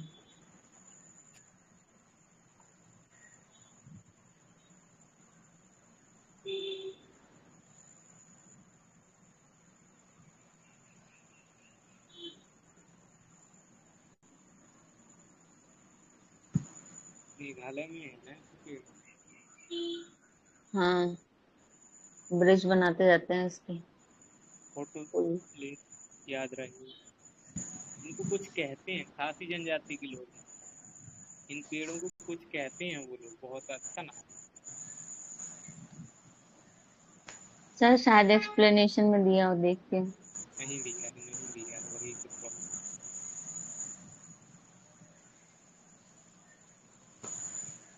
जीव अजीव उनके बीच अंतर क्रिया।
सर अभी तो यूपी में ज्यादा, अभी सबसे ज्यादा जीआई टैग यूपी में है या तमिलनाडु वाले हैं? तमिलनाडु दूसरे नंबर पे यूपी, और सबसे ज्यादा एक दिन में मिले उत्तराखंड। सबसे ज्यादा एक ही दिन में सबसे ज्यादा जीआई टैग उत्तराखंड को। ठीक है।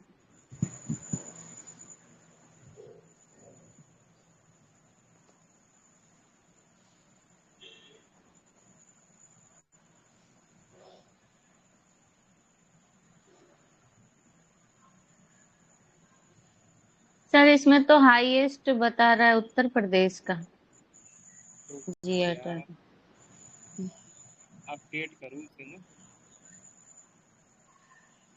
जीआई एक टैग वाले सेकंड में पिन दो। भी उठता रहता है कि हर महीने मिलते रहते हाँ, हैं। करंट डेट भी 18 अप्रैल 2024 का। हाँ मैंने अभी सर्च किया ना, देख लेते हो तमिलनाडु में। हाईएस्ट जीआई टैग ऐसे चेक कर। हाँ ऐसे ही करा था, उत्तर प्रदेश का नाम आया है।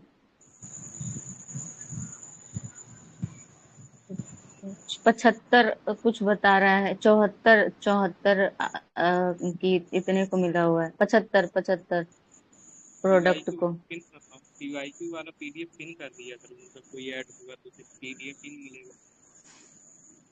सर करती हूँ मैं।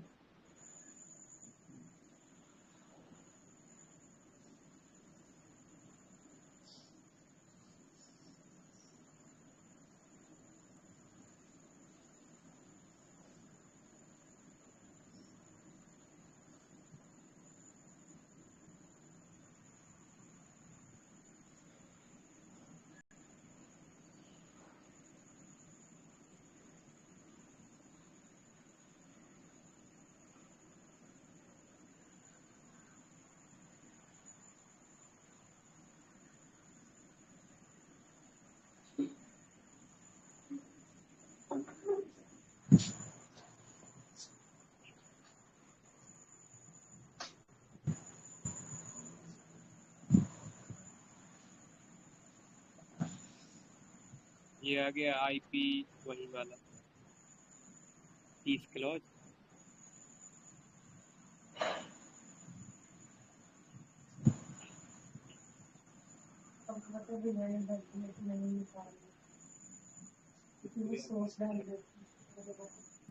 तीस क्लॉज के बारे में कुछ जानते हैं? 83 जी सर। 30 किलो जो है एग्रीकल्चर में यूज किया जाता है डब्ल्यूटीओ के द्वारा, कि 30 किलो कहता है कि डब्ल्यूटीओ 30 किलो के माध्यम से कहता है कि भैया आप अपने किसानों को किसानी उत्पादों में कोई भी अगर सब्सिडी दे रहे हैं तो जो मूल उत्पाद है ना उसकी कीमत से 10% से अधिक सब्सिडी नहीं दे सकते। ये विकासशील देशों के लिए और विकसित देशों के लिए 5%। मतलब सब्सिडी देते हैं ना कि सरकार उर्वरकों पे हमें देती है कि 1500 या 1600 की होती है तो 400 500 मिलती है, अब तो 1200 मिलने लगी खाद की। तो ये सब्सिडी सर देते ये हैं। तो ये 3 सब्सिडी जो होनी चाहिए जैसे गन्ने के लिए दे रहे हो और गन्ना जा रहा है 50 रुपए किलो, तो आप सब्सिडी दे के सिर्फ 5 रुपए की, उससे ज्यादा की नहीं दे सकते। ये होता है पीस किलो। और विकसित देशों के लिए 5% होता है टोटल वैल्यू का उसके उत्पाद की, क्योंकि ज्यादा सब्सिडी देंगे इनका उत्पाद सस्ता हो जाएगा इंटरनेशनल मार्केट में, और इनका सस्ता होगा तो दूसरों का बिकेगा नहीं। तो ये WTO ने बनाया हुआ है। और WTO की स्थापना कब होती है? सर ये पहले तो वो था ना, गाट था ना। 1 जनवरी हाँ 1993 गैट था, पहले गाट नहीं, गेट, गैट, हाँ गेट के नाम से था। हाँ जनरल एग्रीमेंट ऑफ ट्रेड। 1 जनवरी 1995 को जिनेवा में हुआ था। 95 में हुई। तो 30 क्लॉज को याद रखो, ये पूछा जाता है। और 2-4 चीजें, ब्लू सब्सिडी, ग्रीन सब्सिडी, और एक और हाँ होती है 3 एम्बर बॉक्स होता है, एम्बर एम्बर। बॉक्स होता है, ग्रीन।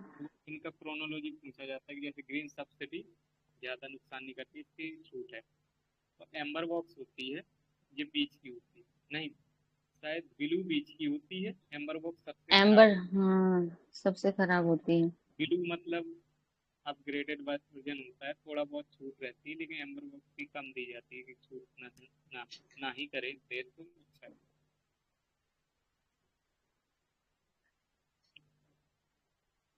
गोलन हाइट्स, ये तो मैप वाला क्वेश्चन है।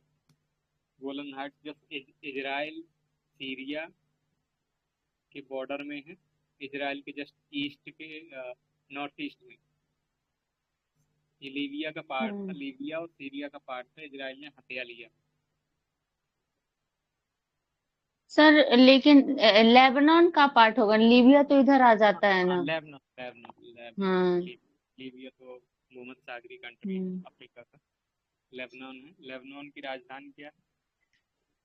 लेबनान की सर याद कर रखा है, लेबनान डिमेकस, डिमेकस तो सीरिया की है। सीरिया की दमिश्क है। अरे, हाँ, हाँ डेमेस्कस हुए।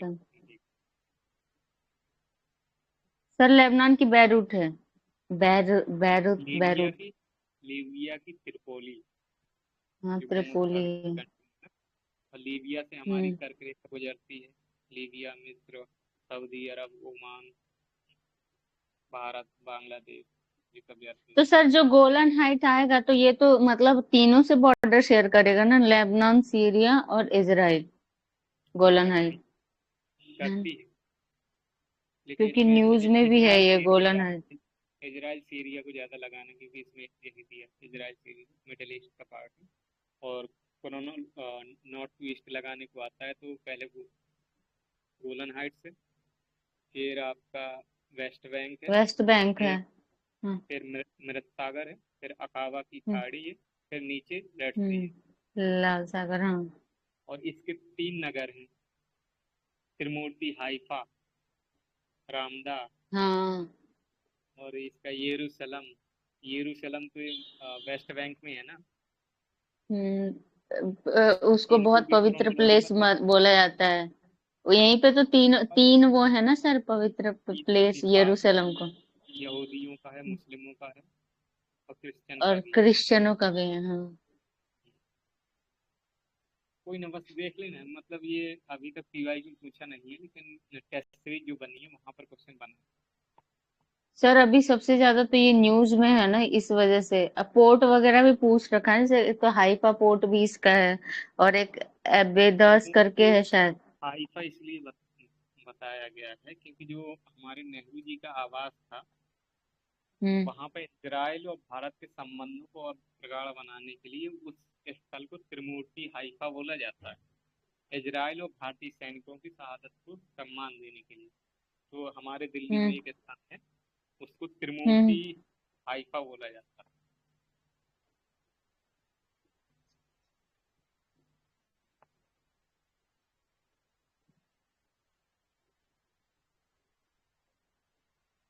ये जैसे 85 वाला क्वेश्चन है, तो हमें याद नहीं करना है, ये बस देखना है कि इंदिरा गांधी शांति निरस्त्रीकरण विकास पुरस्कार, अगर इसमें पूछा है, जब आप TCS का PYQ करेंगे तो डेफिनेटली इस अवार्ड को उन्होंने पूछा होगा। देख लेना, इसलिए तो हाँ सबसे सर। पहले यूपीएससी के कर रहा था, यूपीएससी फिर आरओ फिर पीसीए। वहां जो मिलेंगे जितने अवार्ड ये पूछेंगे, जितनी रिपोर्ट ये पूछेंगे, उतने वो भी यूपीएससी पूछेंगे। वो वही पूछे सेम टू सेम। इसका भी नाम बदल के एपीजे अब्दुल कलाम प्राइज रख देना चाहिए, नहीं, पीस प्राइज हमारी फॉर इंदिरा गांधी बहुत मस्त लेडी, एकदम आयरन बढ़िया लेडी। है जो लेडी हो, लेकिन काम बढ़िया किया है। हाँ सर। गलतियां कौन नहीं करता, सब करते हैं।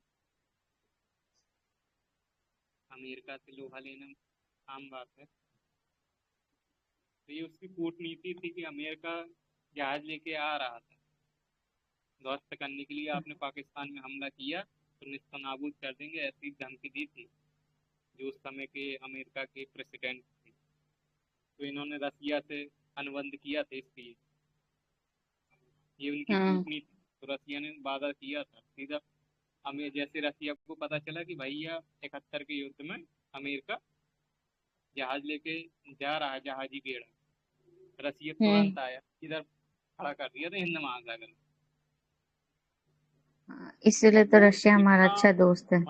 मजबूत डिफेंस था ना रसिया का कि वो 9-10 बेड़े लेके आया था, और विक्रम आपका कुछ ना कर पाता। ऐसा राजपूताना, वो राजपूताना ऐसा ऐसा था, वो चल भी नहीं पाता था, एक जगह रखा था बस, खराब हो गया था, मतलब ईस्ट में था। यूज में नहीं लिया गया था तो। हाँ, यूज में नहीं, वो चल ही नहीं पा रहा था, मतलब एक जगह हम्म। रखा था, किसी को पता नहीं था कि वो चल रहा। और जो पाकिस्तान की गाजी सबमरीन थी वो जाके आई, और गाजी ऐसी सबमरीन थी कि राजपूताना उसके आगे बच्चा था, और इस सबमरीन ने जाके उसको ध्वस्त कर दिया था। तो अमेरिका जी वैसे सर। ही अमेरिका की सबमरीन थी कि भैया इंडियन से वो है, और रसिया लग गया था हिंद महासागर में, एक कदम बढ़ा तो स्वाहा, तो वहीं से लौट गया था।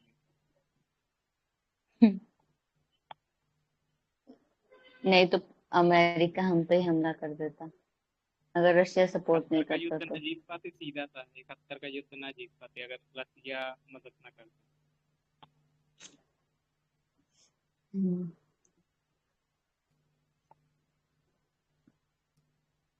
कौन गंगा।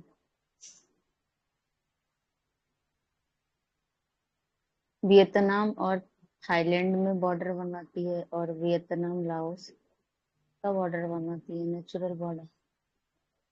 कौन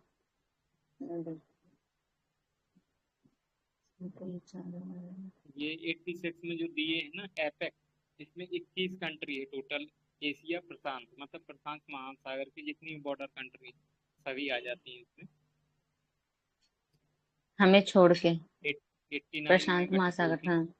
1989 में एपेक गठित हुआ था, सिंगापुर शायद हेडक्वार्टर में।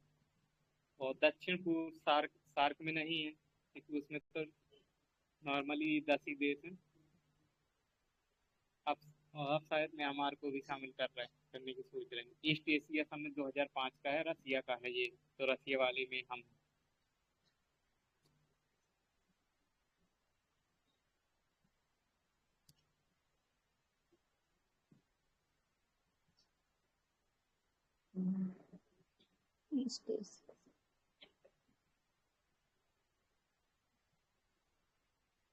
ऐसे हमारी रेगुलरिटी बनी रहेगी, वो आराम से हम पीवाई भी कर लेंगे, वो बहुत अच्छे से करेंगे।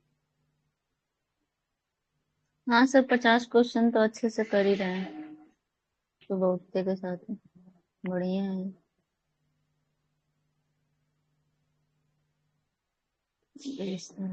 बैंकिंग सेक्टर से संबंधित है।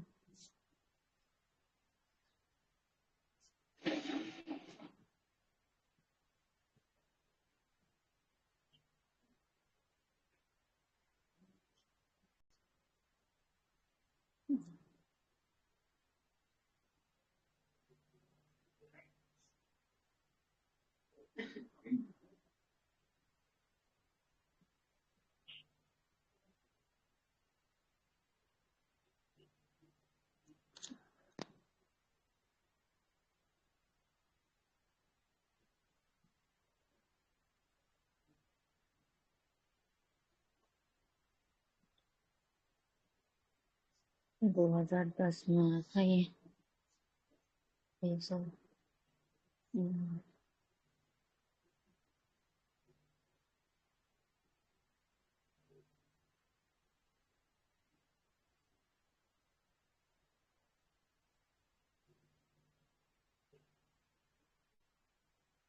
बासेल कन्वेंशन को देख लेना, 1989 है, इसमें दिया नहीं है।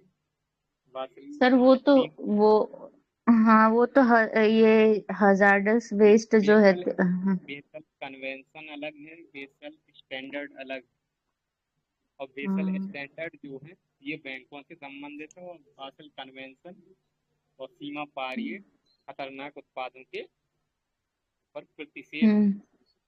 ठीक है, बेसल कन्वेंशन वो है कि आप खतरनाक उत्पादों को एक देश से दूसरे देश में नहीं बेच सकते, क्योंकि विकसित देश अपने इधर का वेस्ट विकासशील देशों गरीब देशों में भेज देते थे।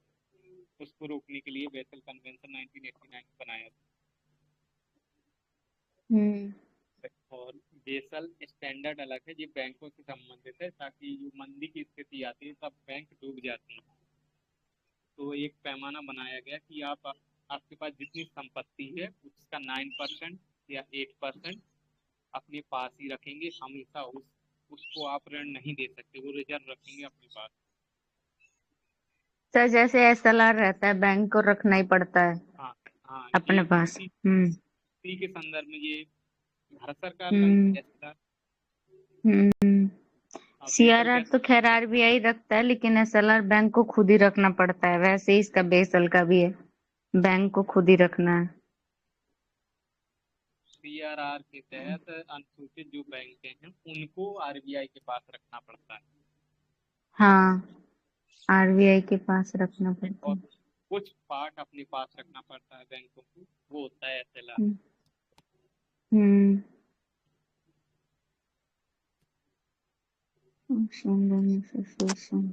बेसल 2 आया 2004 में, 3rd आया 2010 में। इंडियन ओशन रिम एसोसिएशन, इसको ये पूछा, बहुत अच्छे से पूछा है इसको। 89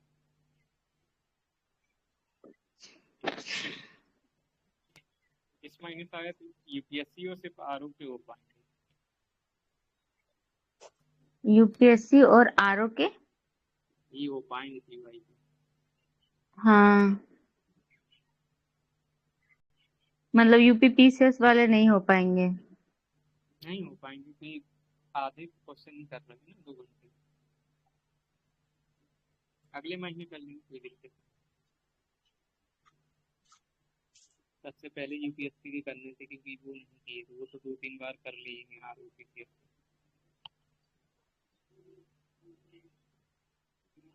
Mauritius 23 देश हैं।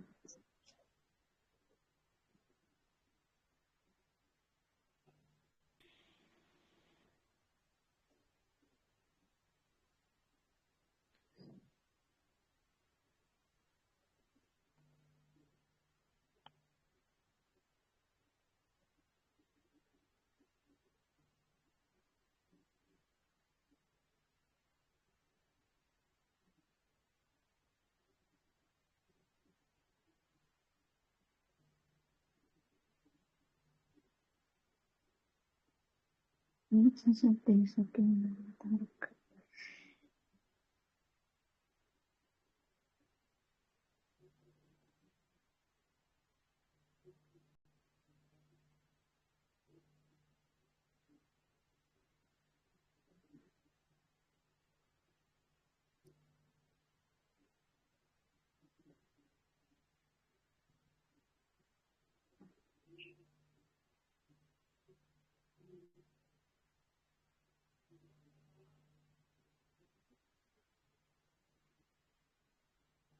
पहला और तीसरा।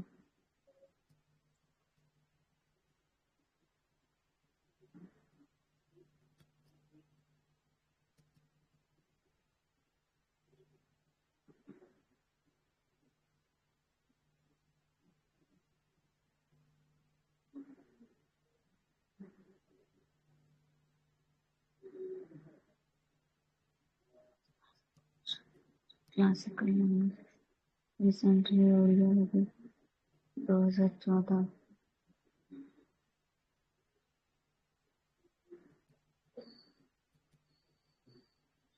ये क्लासिकल लैंग्वेज दूसरी बार पूछ रहा है, क्योंकि ये हाँ चर्चा इस में बार उस 2014 में उड़ीसा हम्म को क्लासिकल लैंग्वेज का दर्जा दिया गया। क्योंकि हम्म इसको ऐसा क्यों किया गया, क्योंकि यूनेस्को ने 2003 में इस तरह का प्रोग्राम लाया था कि विश्व की जो प्राचीन भाषाएं हैं, उनका संरक्षण किया जाए। तो इसी को अनुसरण करते हुए भारत सरकार ने 2004 में क्लासिकल लैंग्वेज को देना स्टार्ट किया, और सबसे पहले दिया तमिल को, दूसरे नंबर पर संस्कृत को, तीसरा है मलयालम, फिर कन्नड़, हम्म फिर तेलुगु, फिर उड़िया, और अब हम फारसी की बात कर रहे हैं। इसका एक पैमाना है। पैमाना क्या है कि वो 1500 से 2000 साल पुरानी होनी चाहिए, और उस भाषा को बोलने वाले लोग जो प्राचीन समय में जो मूल टेक्स्ट बनाए गए थे उस लैंग्वेज से, उनके लिए वो धरोहर होना चाहिए। जैसे हमारे लिए रामायण महाभारत, उसी तरह के जैसे वो तमिल वाले तेलुगु वाले लोग संगम हम्म ग्रंथ को महत्व देते हैं। महत्व देते हैं। और जो लैंग्वेज होगी वो अपनी खुद की लैंग्वेज होगी, किसी अन्य लैंग्वेज से उत्पन्न नहीं होगी। उसकी अपनी हाँ व्याकरण होगी। जैसे हिंदी है, हिंदी को क्लासिकल लैंग्वेज का दर्जा नहीं मिल सकता, क्योंकि ये संस्कृत है, बन उर्दू है, मिक्सअप है। जी सर। ये अपनी शब्दों को वहां से लेती है, संस्कृत से, उर्दू से, फारसी से।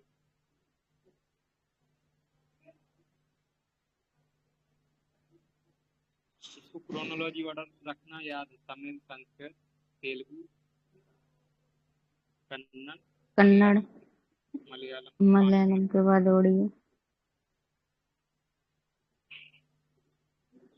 तेलुगु कन्नड़ को एक ही साल में मिला, दोनों को एक साथ 2008 में, और मलयालम को 2013।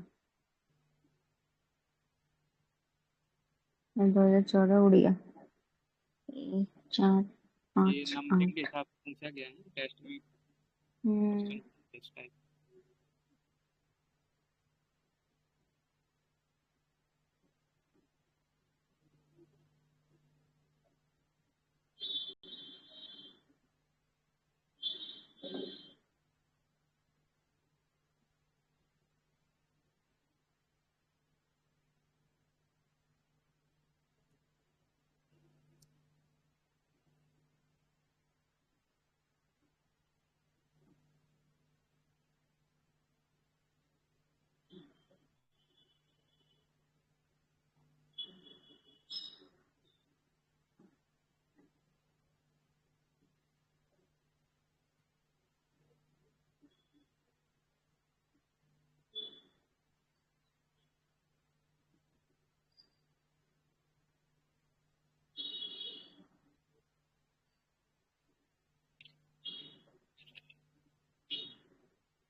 बायोडायवर्सिटी हॉटस्पॉट पहली बार नॉर्मन मेयर्स ने करी थी। नॉर्मन नॉर्मन, मायर 1988। हाँ 1988 में आईपीसीसी बनी। आईपीसीसी ठीक है। WMO plus unit. यूएनईपी हाँ।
एनपीटी 1968 में आई थी। हाँ 1968 में आई थी। 1900 और इसकी विशेषता का है कि एनपीटी कहती है कि भाई 1968 से पहले जो देश परमाणु शक्ति संपन्न थे उन्हीं को हम परमाणु शक्ति रखने की इजाजत देते हैं, उन्हीं देशों को हम परमाणु शक्ति संपन्न देश मानते हैं। तो उस 1968 के दौरान केवल 4-5 ही देश थे। एक तो वो P5 ही थे, चीन है, यूके है, फ्रांस था, यूएसए था, रसिया था। इन्हीं देशों के पास परमाणु शक्ति थी। तो उन्होंने इन्हीं देशों को मान्यता दी और बाकी को रोक दिया कि तुम उत्पादन नहीं करोगे। तो इसीलिए इंडिया ने इसको साइन नहीं करा था ना, एनपीटी को। इंडिया 1974 में परमाणु शक्ति संपन्न देश बन जाता है। फिर इंडिया को रोकने के लिए एक अलग से संस्था बनाई जाती है इंडिया जैसे देशों को क्रिटिसाइज करने के लिए। उसका नाम अभी याद नहीं आता। एक संस्था, सेपरेट संस्था बनाते हैं 74 में। इतने पगलेट आदमी। एनपीटी को चेक करो। हाँ चेक कर रही हूँ सर।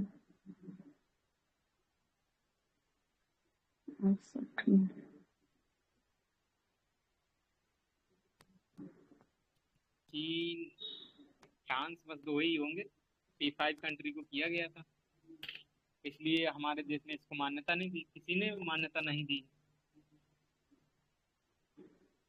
क्योंकि यार तुम परमाणु शक्ति अगर खत्म ही करना है तो पहले खुद से स्टार्ट किया जाता है कि पहले खुद आगे बढ़ा जाता है, बाद में दूसरों को कुछ कहा जाता है। लेकिन ये लोग ऐसा नहीं करते। ये P5 कंट्री है, ये खुद को अपवाद समझते हैं, हम ही सब कुछ।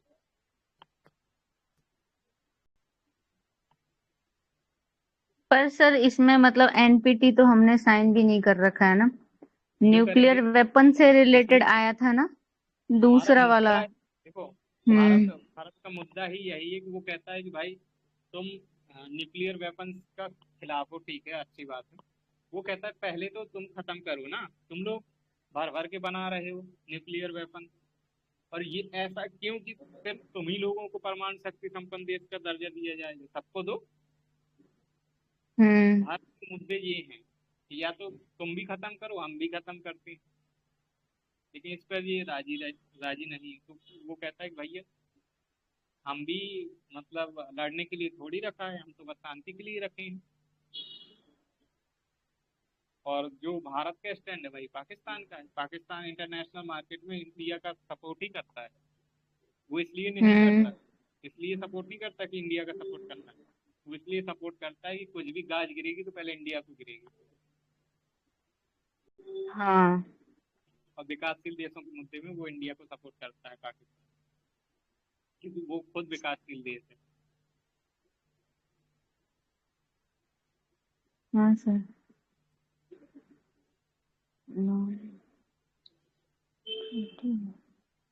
कौन से क्वेश्चन पे आगे गायत्री? हम कर रहे हैं 94। ओके। तुम सुन तो रही थी ना? एक बार फिर तुम कर लेंगे, ठीक है?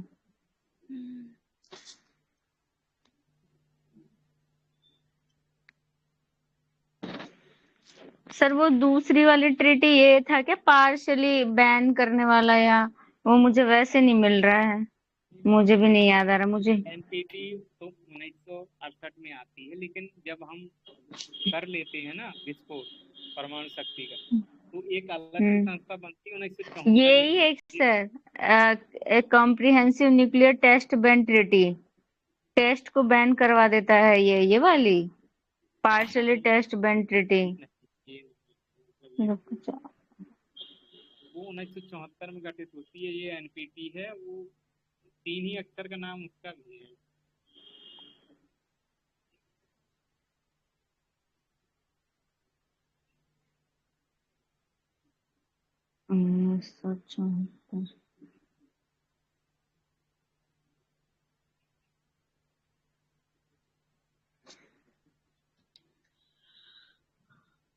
सर ये टेस्ट ब्रेन ट्रिटी ही है। एनपीटी एंड सीटीबीटी, हाँ जो मैं बता रही थी ना आपको, सीटीबीटी ही है। इंडिया ने रिजेक्ट करा है इसको। वो तो करेगा। हाँ, और हमारी total comprehensive nuclear test ban treaty यही वाली है सर, जो इसका मैं बात कर रही थी। का पूछा था, डेट क्या है इसकी?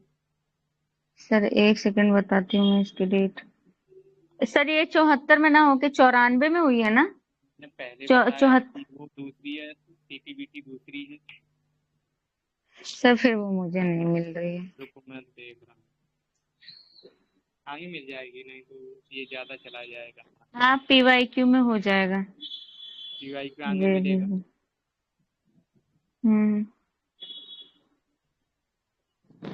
ये तो हमें बस क्वेश्चन देखना है किसी, और इसमें एक क्वेश्चन और है। अब पीवाईक्यू कैसे काम करता है देखो बताऊँ। ये 94 है, इसने पूछ लिया न्यूक्लियर एनपीटी। तो हमारा दिमाग काम करना चाहिए कि परमाणु शक्ति संपन्न कंट्री कितने हैं इस समय। टोटल 9 कंट्री है, परमानेंट 5, P5 तो वही हो गए। दूसरे नंबर में और इंडिया सर होगा और तो पाकिस्तान होगा। नॉर्थ इंडिया होगा कोरिया। तो नॉर्थ कोरिया है, इजराइल है, हम्म, और साउथ ईरान है। कोरिया भी तो आएगा। साउथ कोरिया के साउथ पास नहीं कोरिया है। नहीं है, साउथ कोरिया नहीं। साउथ हम्म कोरिया और जापान की जिम्मेदारी तो अमेरिका लिया है सिक्योरिटी की। हम्म, नॉर्थ कोरिया है, P5 वही है, इंडिया पाकिस्तान और ईरान। अच्छा ईरान टेस्ट कर, इसीलिए तो वो गुस्सा हो गया था यूएस से। ईरान के पास पाकिस्तान ने दी थी ना टेक्नोलॉजी, पाकिस्तान ने दी थी ईरान को। और शायद इजराइल के भी पास भी 9 कंट्री है, चेक कर लो एक बार, क्योंकि ये क्वेश्चन आगे मिलेगा हमें पीआईक्यू में, ऐसे नहीं बोल। ठीक है सर। हाँ,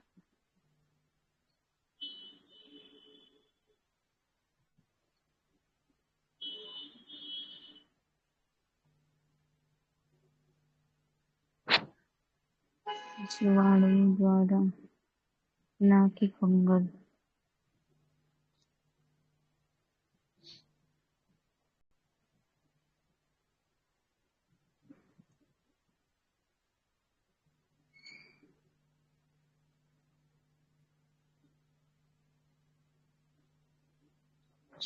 को ध्यान देना है। Financial inclusion 2014।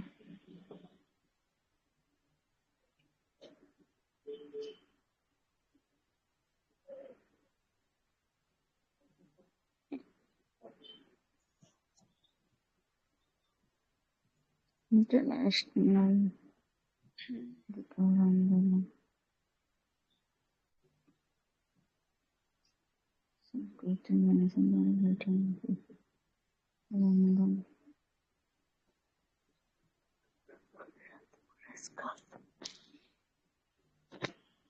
हो तो गया, 2 एक घंटे तो लगे। हाँ सर, बीच में ज्यादा नहीं होता तो और जल्दी हो गया रहता, पर ठीक है।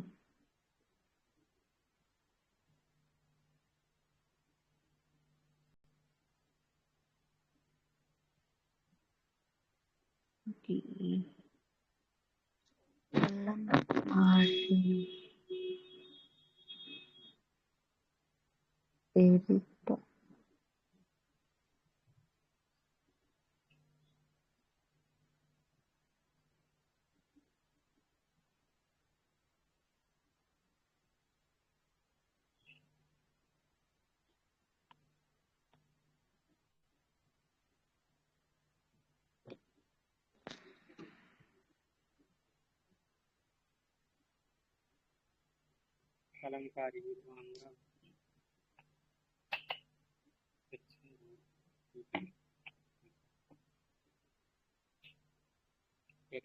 आंध्र प्रदेश की है ना कलमकारी।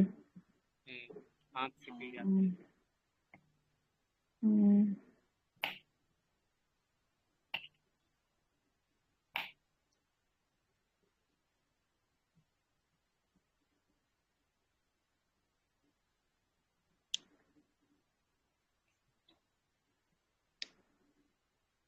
कल से 2016 करेंगे, 16 15 ठीक है। ठीक है सर, राधे राधे। हो गया सब? सर राधे राधे। हाँ हाँ हो गया। राधे राधे।